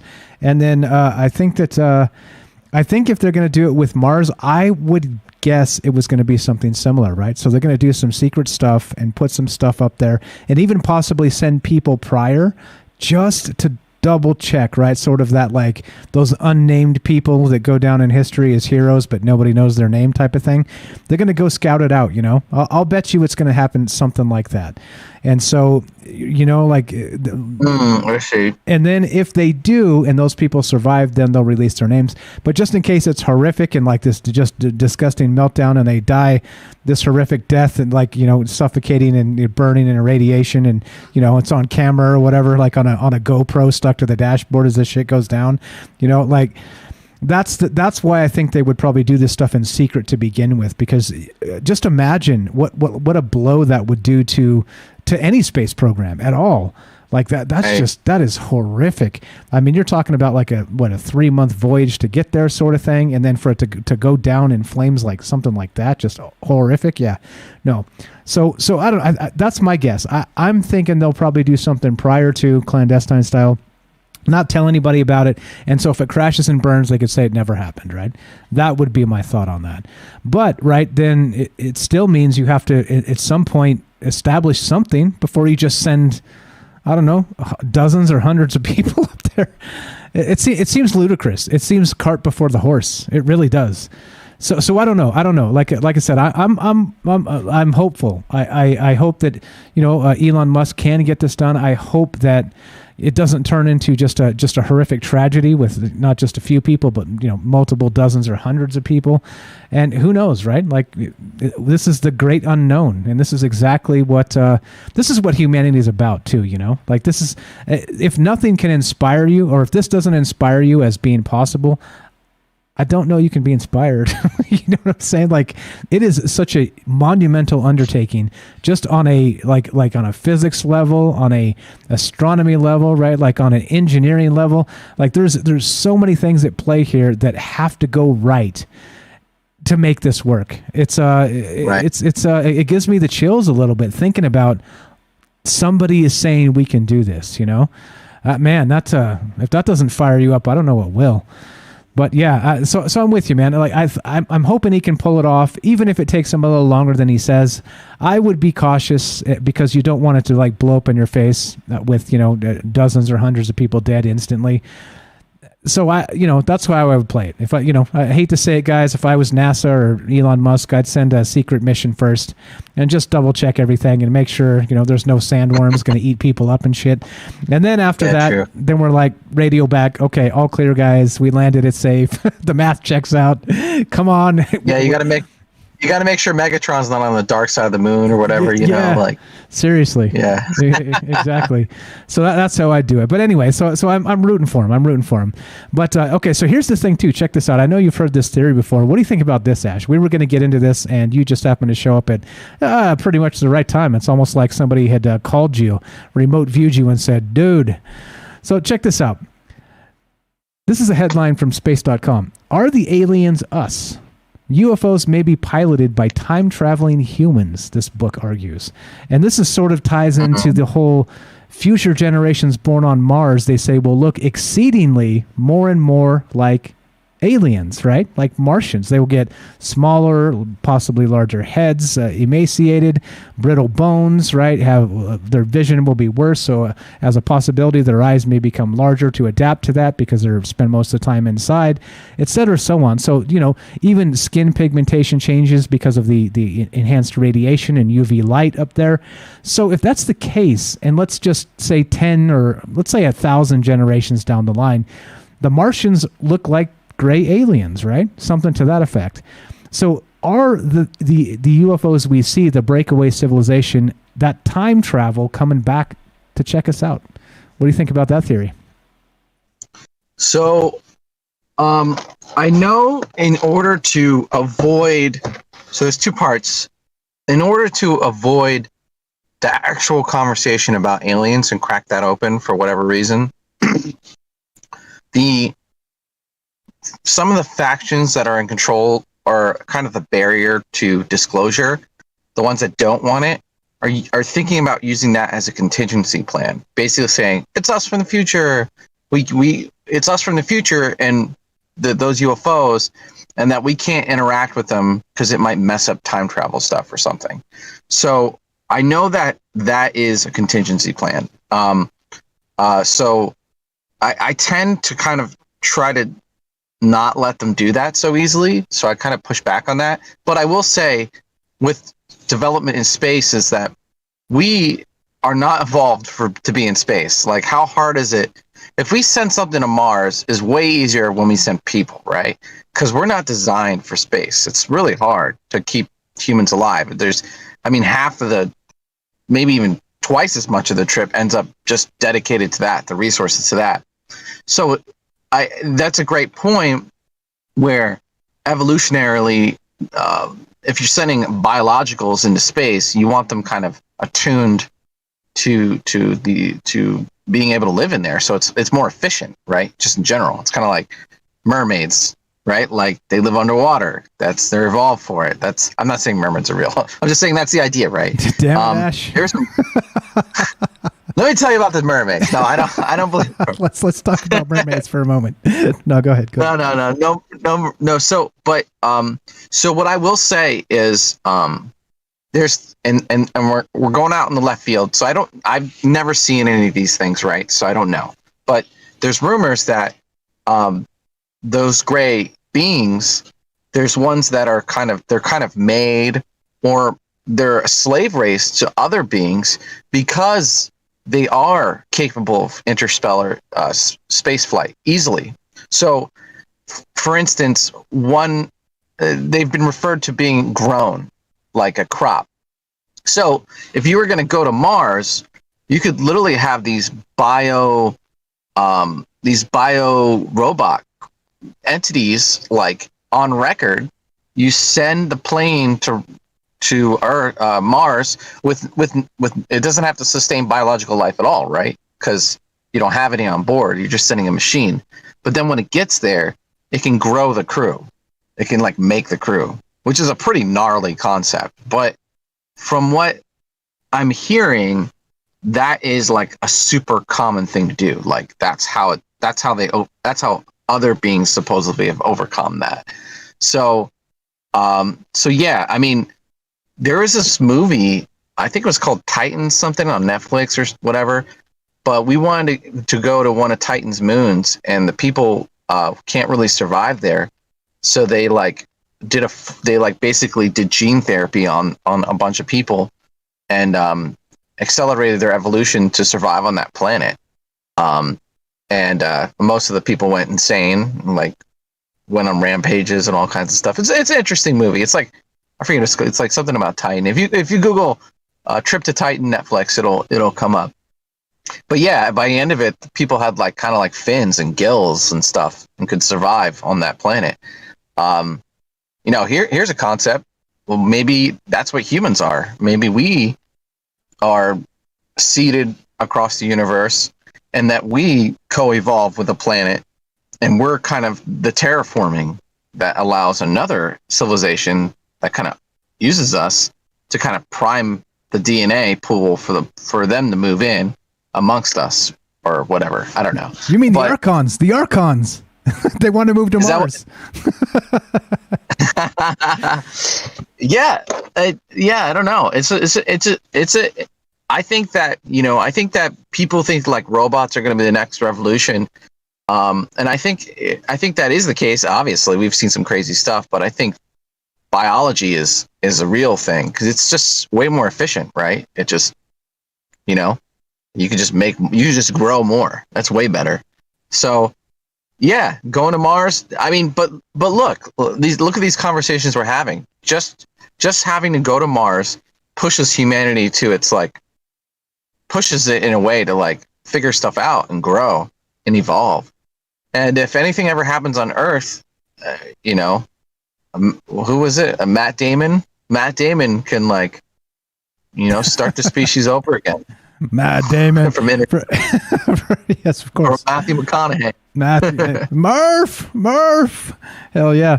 Well, okay. Now, like I said, the idea is so big. Like, I'm the guy that gets up here on a microphone and talks about like black holes harboring the Akashic record, right? And yet, right, as big as that idea is, it's ridiculous, right? It's ridiculous. But like, just like the actual physicality of moving to Mars seems so enormous to me. It seems bigger than that. It seems bigger than the black holes in the Akashic record. It's absurd. It's crazy. Yeah, I don't know. Like, so we'll see. Like I said, we'll keep an eye on this. We've been watching this and keeping an eye on this in the past. We'll continue to do that on this show as things develop. But I'm kind of cautiously optimistic about this. I'm excited. Like, what if this dude pulls this off, man? Holy shit! Right? Like, he's saying his goal. He says in his lifetime he wants to move 1 million people to Mars. Wow. You know, it is crazy. We wouldn't really be getting this excited. Like, even if Jeff Bezos has done a lot, and like, I know a lot of people don't like Jeff Bezos, but he has accomplished a lot, right? If Jeff Bezos said he was going to Mars, you'd be like, eh. But Elon says he's going to Mars, and you're like, all right. You know, you start to listen, right? By the way, I have it on good authority that Jeff Bezos, that son of a bitch, doesn't know a damn thing about anything, which is a callback to, what's up, Robert? Shout out. But it's funny, you just said that in other words, but he said that at the end of the second hour. It was a funny statement. He's like Elon. He said the same thing. If Elon Musk said it, all right, cool. Yeah, probably. If he puts his mind to it, probably. But if Jeff Bezos says it, that son of a bitch doesn't know a damn thing about. Yeah. Anyway. Yeah. No, well, I mean, Elon's actually a genius, right? And when he was asked what does he spend most of his time doing, he's like, well, I spend most of my time engineering. He's actually engineering, right? When you manage like something, if you know how to do it, or at least know how to do it well enough, you're going to be way better at it than like, imagine if you and I, Mike, we got like $1 billion and they're like, go to Mars. What are we going to do? We're going to like find people right, and we're going to be like, take us to Mars. We're going to just hand it down. Right. But with Elon, he can like, he knows he's smart enough to understand. You and I, we're dumb. We're like, I don't know. Yeah, at least I am. 100%. I'd be like, I don't know. I second that. You're totally dumb, Ash. Thanks, Mike. See what I was about to do there? I was about to take one on the chin. I was like, nah, let's just dunk on Ash. I don't blame you. Right. You gotta take those when you can. Yeah, you take it when you can. Yeah, totally. But yeah, I mean, you're right. You're right. Like, I think you can do this. Again, you got to be the engineer. You got to be the guy that understands all of it. Because if you did pass the money down, half of it would disappear in like waste, fraud, and abuse. That's the way the world works. Right. That's true. I mean, there was this rocket program by the government that it's been like going on for like 30 years, and it's like the same freaking rocket. It hasn't, and you know, I'm talking to people about it from the military. They're like, yeah, you know, it's a jobs program. It's like, it's not supposed to be a jobs program. Exactly. Like, wait, supposedly this is the same organization that went to the moon at some point, but now it's just a jobs program? Cool. Super cool. What the? Wow. Very inspiring. Wow. Exactly. Great. Exactly. Yeah. Well, welcome to 2021. Absolutely. All right. So, do you give it the maybe juice that back to the time travel thing? Do you think that's even possible? The time travel from the a new book suggests that scientists take a closer look at a seemingly bizarre idea that it's not extraterrestrials piloting UFOs, but time traveling humans from the future, which would be the Martians, which may be us, maybe Elon's crew, right? Maybe they're coming back. Maybe they want to check out, I made this joke earlier, maybe they're coming back to view the great pandemic of 2020. And that's what yeah, just to see it. just pull up a ship and like, all right, it's about to happen. Throw me a space beer. Here we go. Exactly. They're hovering above China. Exactly. It's like, all right, let's find out. Did it really come from a? Let's time travel and see if that shit really came from a lab in Wuhan. Oh yeah. You know what's crazy though is one of the reasons I'm so fascinated about remote viewing is because if it's true, even if it's only 5% true, it has like, wow. Okay, first off, what the heck even is it, and how does it work? That's got its own thing. But if it is, then it's a way that we can actually figure things out. And so, when you remote view, the reason I bring that up is because you can go in the past and you can go in the future. And I heard this from the remote viewing group. I bring those guys up. I know I do all the time, but it seems like you guys are interested in it. He's been trying to put together, the guy who runs that has been trying to put together their projects and try and form a narrative. And he was saying that something about Earth in the near future, or now, is really, really important to the extraterrestrials and what's going on in the galaxy and what happens in the future. That now is a very critical time for whatever reason, and that these beings they are all looking in the future, and they're warring over potential futures by influencing humanity, and that supposedly there's a law that they can't directly influence humanity, so they have to they can't directly steer the ship for us or enslave us or whatever. They have to influence us, and that we have a destiny or something. I don't know. Anyway, this is what this guy's trying to conclude. He's trying to figure out why all these beings are looking at this planet, because they go and they remote view all these extraterrestrial species, and they end up they're what are they looking at? And they're looking here. And they kept trying different groups, and they kept looking here, and they're what's going on? So there's this complex political potential drama. I mean, they could all be just loons, right? They could just be making it up. But this is Courtney Brown. I've seen them. This is Courtney Brown and the Farsight. Yeah, Courtney. Yeah, from Farsight. And if you guys, take a look and let me know, if you think it's junk. But I've seen them predict the future before, and so they can remote view the future. And supposedly, when they remote view extraterrestrials, a lot of the extraterrestrials see them, which means they have this ability too. So if they have the ability, then they're probably looking in the future too. And so everyone's looking in the future, and they're trying to get their conclusion to happen. And so I don't know if that's true, but that could mean a lot of things, that we spread, we're starting to spread now. We're going to Mars. We spread through the galaxy. We intermingle with other races, and they're coming back to the source. They're trying to nip whatever it is in the bud now, or fix it, or get rid of the bad, or help it, or whatever. I don't know. But it's time, dude. When you start thinking of time travel, like Terminator 2 stuff, your brain starts to explode. It's can you go back in time and shoot your grandfather, on the toilet? Whoa. So I don't know. Oh, that's Game of Thrones. You went Game of Thrones, didn't you? All right. Okay. Yeah. I got it. I got it. Yeah. Okay. With a crossbow. With the crossbow. Yeah. All right. Yeah. Well, and then, so interestingly, so the reason I bring up the name Courtney Brown is he's widely considered to be, if not the best, one of the best remote viewers in the world, right? I'm pretty sure that's the case. So he's got this...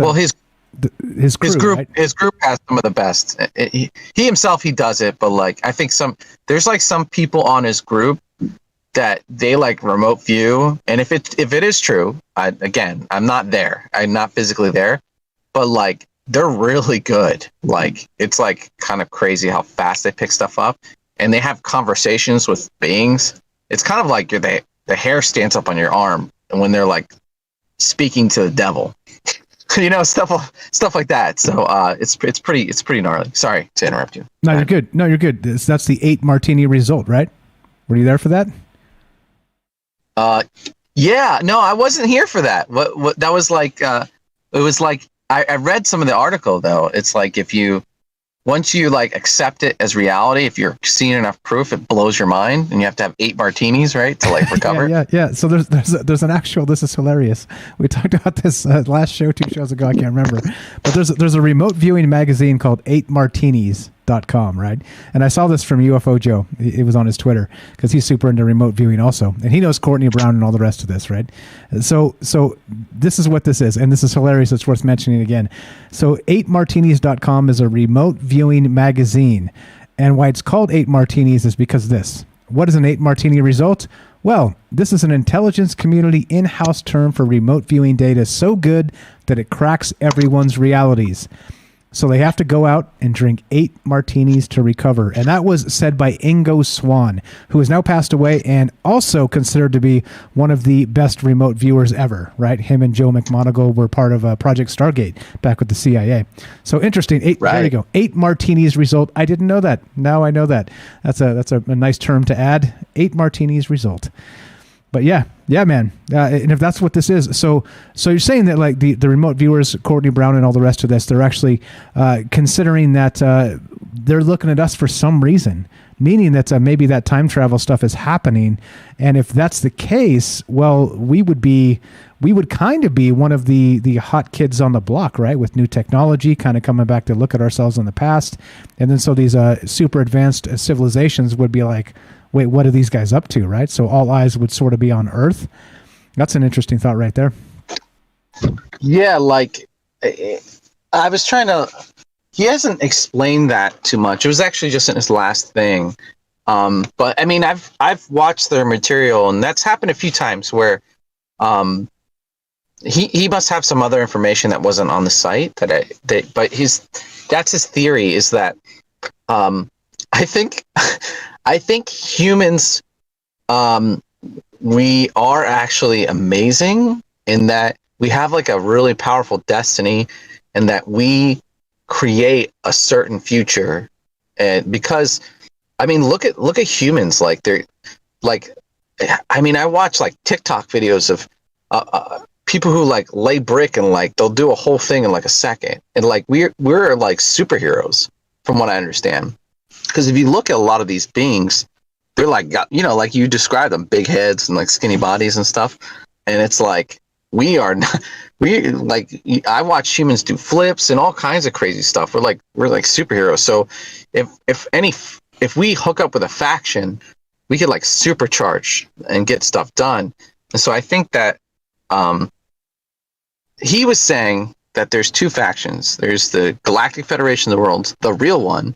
And a lot of times what they say is the Galactic Federation. It isn't. They're just trying to confuse you. And then there's like the reptilians. This is the remote viewing thing. Again, I've never seen any of this. The remote viewing and the Orions. So reptilians and Greys work together. And then there's like the Galactic Federation of Worlds, which is like a different group. But there's a law where they can't directly interfere with humans unless humans kind of request it, and only to a limited capacity. So they're like influencing humanity going one direction or another. And that's why we're experiencing so much turmoil. It's because the government's trying to figure it out. The Galactic Federation's world's trying to influence us. And then the reptilians are trying to make us all go in a different direction. And supposedly this whole drama's been going on. And then at one point, Mars was settled. And that there was a war on Mars and that they destroyed Mars, basically. And that's kind of like there's been a reptilian presence throughout the galaxy for a long time. There was like an empire. It's pretty gnarly stuff. Like, but I mean, what else would it be? Like the universe is vast. There's like trillions of galaxies, and there's got to be stuff going on. And if anything's going on, you fast forward it a million years, and there's a lot going on, right? Like, I mean, we're getting ready to freaking go to Mars, guys. So like, you don't think someone else didn't do that already? Like, fast forward us 10,000 years. What are we going to be doing? We're going to be doing some crazy stuff. We've done a lot of crazy stuff. Yeah, crazy stuff. Imagine if Elon sticks to landing, right? Like the implications for the next 100 years change drastically, and then the next 1,000 years change drastically. It's like there's these ripple effects that go forward, but then also if we're talking in terms of like maybe harnessing the powers of black holes and sort of getting enough energy to do those time travel jumps, then it starts bringing those like crazy ideas of time traveling back to check in on ourselves. It's it seems like those ripple effects go both ways. It's nuts. Couple quick shout outs. What's up, Tony? It's time to wake up 5. What's up, buddy? Welcome to the stream. I saw a new name there. I thought I'd say hi. How's everybody? But yeah. I mean, nuts, right? Like those ripple effects go through not just space but time. I don't know, man. Like when you think of the world in terms of those sort of open-ended, non-linear, time-based things, who knows, man? Shit starts to blow your brain up super fast. Yeah, and you got to ask yourself, if time travels, like the whole, what if you go back in time, you shoot, and you take out. I shouldn't use that word on YouTube, but if you go back in time and you take out Hitler's dad, like, are you creating a worse future? And so the fact that we are here right now and we exist and we haven't been taken out means that humans are of some value or something. Like if aliens can come here, right, and UFOs are here, so again, that's either us or aliens, so 50-50 at this point. If those are aliens, then they either don't care about us, like we are not a threat at all, or we're useful, and then if you layer time travel back on it, that means, if you go back and shoot or take out Hitler's dad, that means they could come back in time and take out humans if we become a threat or something. I don't know. It's crazy. It's just like, what's going on? And I think our government, they had the remote viewing program. In remote viewing, you could supposedly look into the future. Now, it's not guaranteed, but you can kind of see. So, okay, I'll give you an example of looking into the future, since we're talking about time travel. I've been following their projects, and every month, they don't nail it. They do not nail it every month for predicting the future. If they go back in the past, I can't tell if they're correct, right? I don't know. I don't know if if JFK was the aliens built the pyramids or whatever, right? Whatever, like right. Say. You can't verify any of that shit. You can't verify it, but if they predict the future and then I wait 2 weeks and it happens, I could take notes. Now, I think sometimes they predict things kind of like gypsies do, or like where they just say statistical common things and then they happen. It's like, oh, okay, they're like, oh, there's going to be a shooting. It's like, of course there's going to be a shooting. Like on this planet, there's like a shooting every day, like or a thing every day, or a volcano eruption, or it's like statistically you're probably right. But like during the George Floyd riots, this is a perfect example. Like most of the remote viewers picked up on people riot, like mad and masks. That they even like saw Trump stressing out over it, like behind his desk. And I looked over. I was watching with a couple other people, and I was like, something's gonna happen this month. And I'm like, something crazy is gonna happen. And like a week and a half later, the George Floyd riot protests happened. Sorry, I mean there were riots alongside perfectly beautiful protests, right? There was both things. And Jesus. I mean, a target burned down. Okay, why, Ash? Why? I'm trying to be neutral here. I'm not trying to like. What the hell? Look, it's not important, right? It's not. No, it's but not important. they even drew a target on fire. They drew a target on fire. They drew it. They drew the front of it, and it was on fire. And then 2 weeks later, I remember seeing it, almost at the exact angle that they drew it. And they've nailed it a few times. And it's really crazy. It's like, what does that even mean, right? What does that even mean? I'm sorry. The peaceful protest. So, okay. Yeah. I mean, I've watched a lot of that content, and it was everything. I saw everything. I saw great things. I saw bad things. Whatever. That's just the nature of humanity. But what I was saying, my point is that it was such a strong thing happening that month. They were able to all pick up on it really easily. You know what I'm saying? Yeah, like if it was like. They shook the cage of the zeitgeist. There was something going down, and they were all picking up. But their antennas were like, "Whoa, something's up." Yeah, exactly. I got you. Yeah, exactly. So I think that if Stargate was such a popular program, that means the government's still doing that stuff. And if we can do it, and supposedly then aliens are doing it, and everyone's doing it. So everyone's competing over different futures that benefit them. That's pretty gnarly, right? So going to Mars, maybe it's a priority, I don't know. But the whole thing, time travel, crazy. Or back to those ripple effects that go both ways in time. What if we don't make it to Mars in a particular time frame, and like it's literally like down to like a particular decade? If we don't make it by these particular leaps in human not evolution per se, but like technological evolution, if we don't make it, right, maybe it throws the entire future into a loop, right? So who the hell knows, man? Like this is the type of shit that we're like, I don't know. Like, I don't know. Here's another one. You want one more monkey wrench in your brain? Robert over on Rockfin says, did a time traveler go back in time and kill JFK? If so, we will never know why. And there you go. Just another thought to throw the monkey wrench into the thing, right? Like, this is the type of stuff. Is the timeline been manipulated, and is it still being manipulated? And is Elon somehow tapped into something larger that he knows that if we don't make it by a certain point, which is why he's like, I'm willing to die for this, it's that important. Like, who knows? Like, this is the type of shit that's like, okay, well, maybe he's just dedicated. He's a dedicated dude. But maybe it's more than that. Who knows? I don't know, man. This is what we're doing. So this is, I present you the block universe theory, meaning that the past, present, and future exist simultaneously. And that's what this is called, right?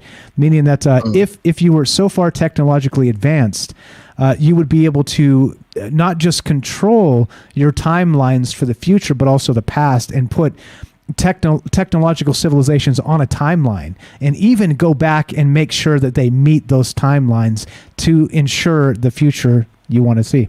So there you go. That's a whole damn show, bro. We have to do that whole thing is like a blow up your brain. Oh god, you're gonna hit with the time travel. I'm gonna headache. I'm already confused. Wow. Me too, man. Yeah. Time travel is it's really nuts. And even if they could physically do it, that's one thing, right? But if you could just project into the future, so what these guys were saying, and again, I'm sorry, it's really fresh in my mind, is they were saying that these two, there's lots of different factions, but those two factions I mentioned, the Galactic Federation of Worlds and Reptilian and Friends, let's just say that, Lizard and Friends, and then just like more benevolent. It's kind of like the Men in Black, how there was like the Arturians, and they were the good ones, and then there was like a bug, and he was a cockroach, and he was kind of evil. It's kind of like that, and that they're not allowed to directly influence humanity. Well, so they were saying that the Galactic Federation can't beat the Reptilians, but they don't want to fight straight up over this planet because they'll destroy the planet like they did the Mars. Like, it's like, I mean, imagine the technology. That's one reason why they wouldn't want to have an open fight, because there'd be nothing left, or there'd be a sore loser, right? And they would just nuke the planet and get rid of it, right? It's like, well, if we can't have it, you can't either. So that's one of the reasons they don't openly fight, in that the Galactic Federation has a lot of resources here for some reason. Like in this solar system, they're pretty dominant. And because they're dominant, aliens aren't messing with us directly.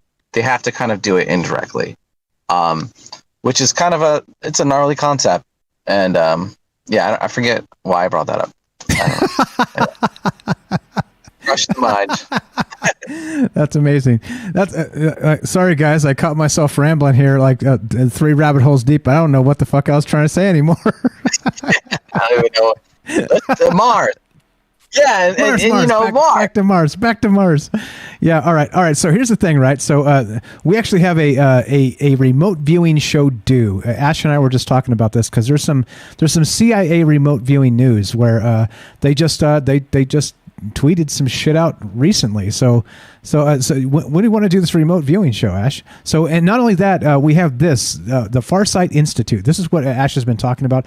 Courtney Brown is one of the most prominent, him and his team, the Farsight Institute, are the group itself is probably, I can't think of anybody, more notable, better in the remote viewing thing than this group. So there you go, farsight.org.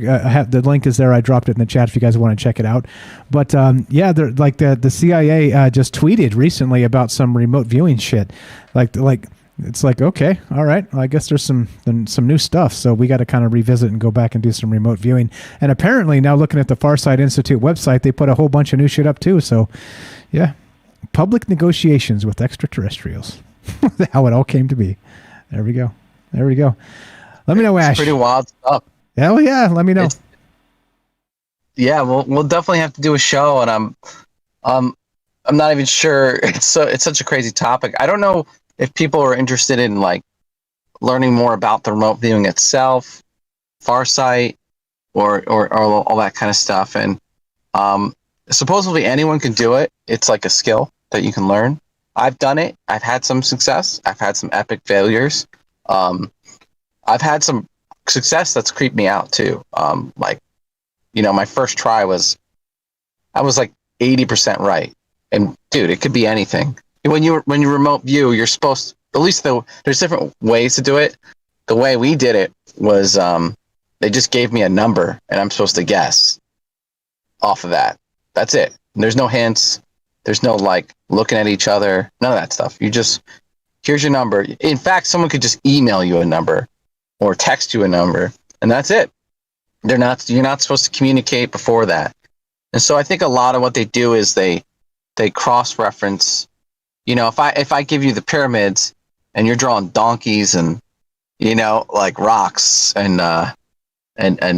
Mustang cars or something like that, then clearly you're not on the mark. But if I give like 10 remote viewers the pyramids and 4 of them come back drawing triangles, okay, like that's the data we'll probably keep. And I think that's kind of how they do it. So yeah, we should do a show. That'd be pretty interesting. But sorry to derail. You did time travel, It's time travel. The only way I know how to time travel is remote viewing. That's what it is, right? So if they've perfected that in the future, then they could actually view the past.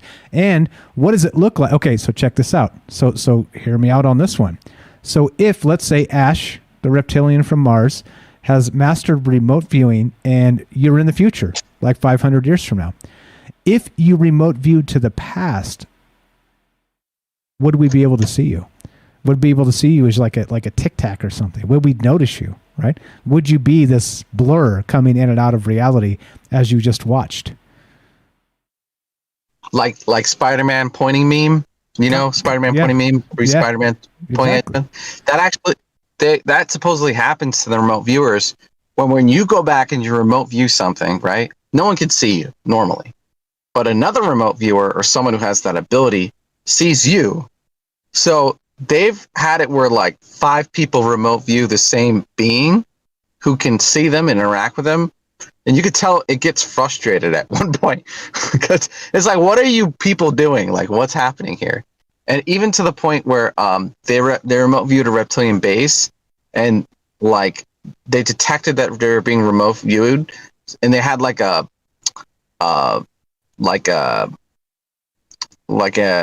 pattern they do to throw them off. So they just stopped doing stuff. They stopped talking. They stopped communicating, and everyone's just standing around doing nothing, and they're waiting for them to leave. So like, can supposedly you can detect each other's presence, but what does that mean? If you remote view back in the past, and you go to Hitler, and Hitler has remote viewing powers, and you start talking to Hitler, and you give him some secrets, does that change our future? I don't know, man. It's like, again, time travel. Ugh. Freaking Terminator logic, where Connor's only born because he sends his soldier back in time to get with his mom. To father him.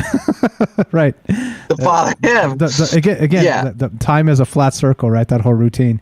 It's like we're But that's the same thing, right? It's with Mars and Elon, and so that's where we're at tonight. We ranged far and wide here, and I was hoping we'd get into that time travel stuff. Like I said, it's difficult to explain. It's a really big concept in theory, but you get that time is the flat circle routine, meaning that you don't know what started it all. If at some point you do have a technological way to, even through remote viewing, something like this, to actually contact the past, then maybe you are kind of coddling the past to bring about a future, which means that if we're being manipulated, let's say we think we're being manipulated by Zuckerberg or Bezos or whoever else, right?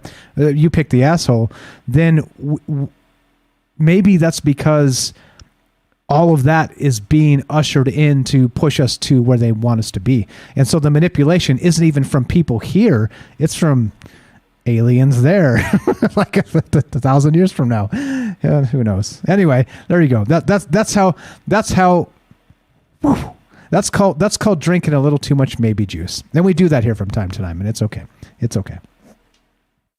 Well, I mean, you're taking basic concepts and just running them all the way, right?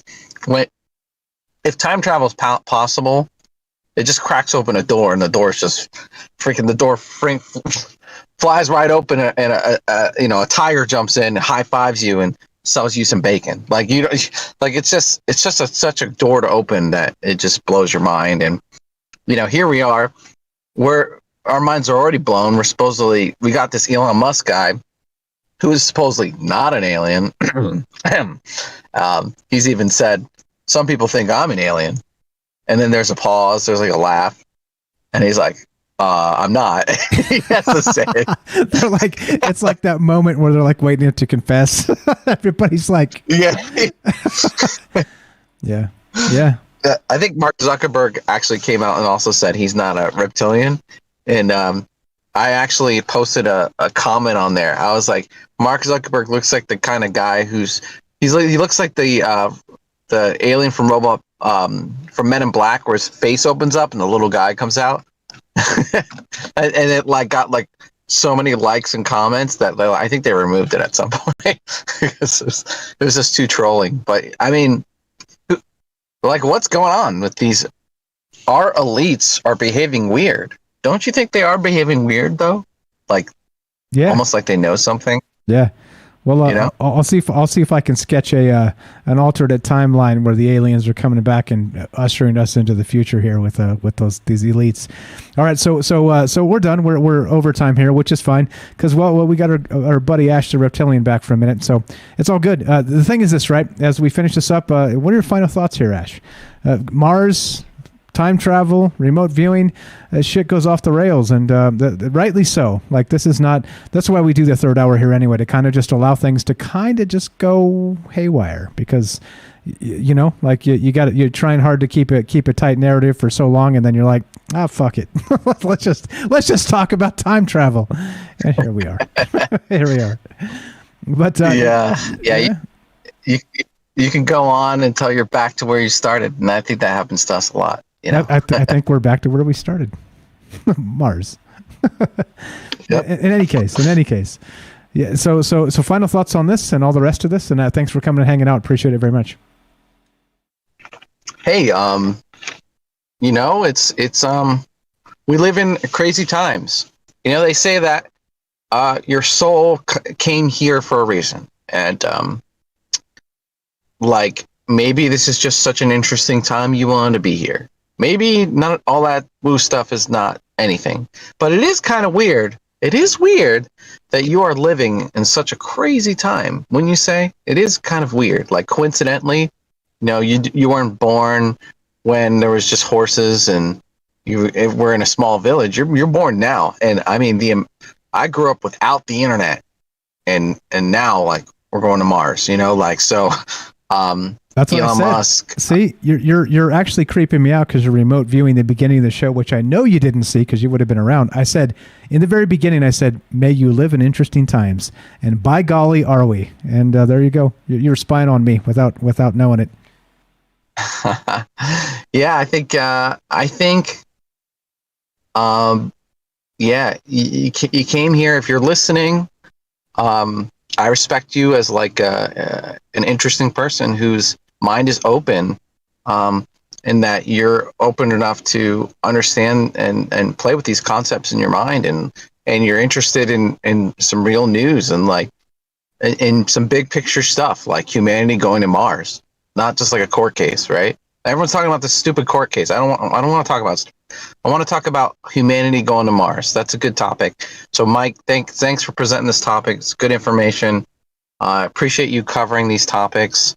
Appreciate the audience. Appreciate you guys. Love you guys. I hope you guys have a good night. And yeah, we'll have to come back. We got a couple shows lined up, and I'll try to, I'll try to stay on topic. It's always tough myself. And yeah, have a good night. We're going to Mars. We're going to Mars. Fuck it, let's go to Mars. Also, check out Ash's channel. Scroll all the way down to the bottom of the YouTube channel. It says Friends of Troubled Minds on the very bottom. You'll see Ash the Reptilian. Follow his channel. He's ramping up to do some new stuff too. So go check that out. You can also see him in his alien flesh as well. So if you haven't seen that, that's a hoot. You should probably go check that out. And there we go. So what we're gonna do is we'll finish this up. We're done. It's Thursday. Thursday's kind of like Friday for Troubled Minds because we don't have a show tomorrow, which is cool and fine and well, and we'll see if that changes because, well, maybe things are changing. There's some announcements to make that we won't make yet because everything isn't solidified, but there's some things happening that may be very exciting for Troubled Minds and some other entities out there. So if you guys are into this, don't forget to share. Don't forget to like the things, smash the buttons, and do all the things, right? Do all the algorithmic things that well, may or may not even matter, but well, it doesn't mean we can't try, right? Smash the bell and all this. Tell your friends, whatever. Anyway, most importantly, thank you for being here. Thanks for spending all your time with us. Like I said, I know some of these shows are long-winded and rambly, and we get a lot of flack for that here and there in the comments and chat and stuff. But it's fine. I kind of don't give a shit because, like I said, you can't have a conversation like this in 20 minutes. You just can't.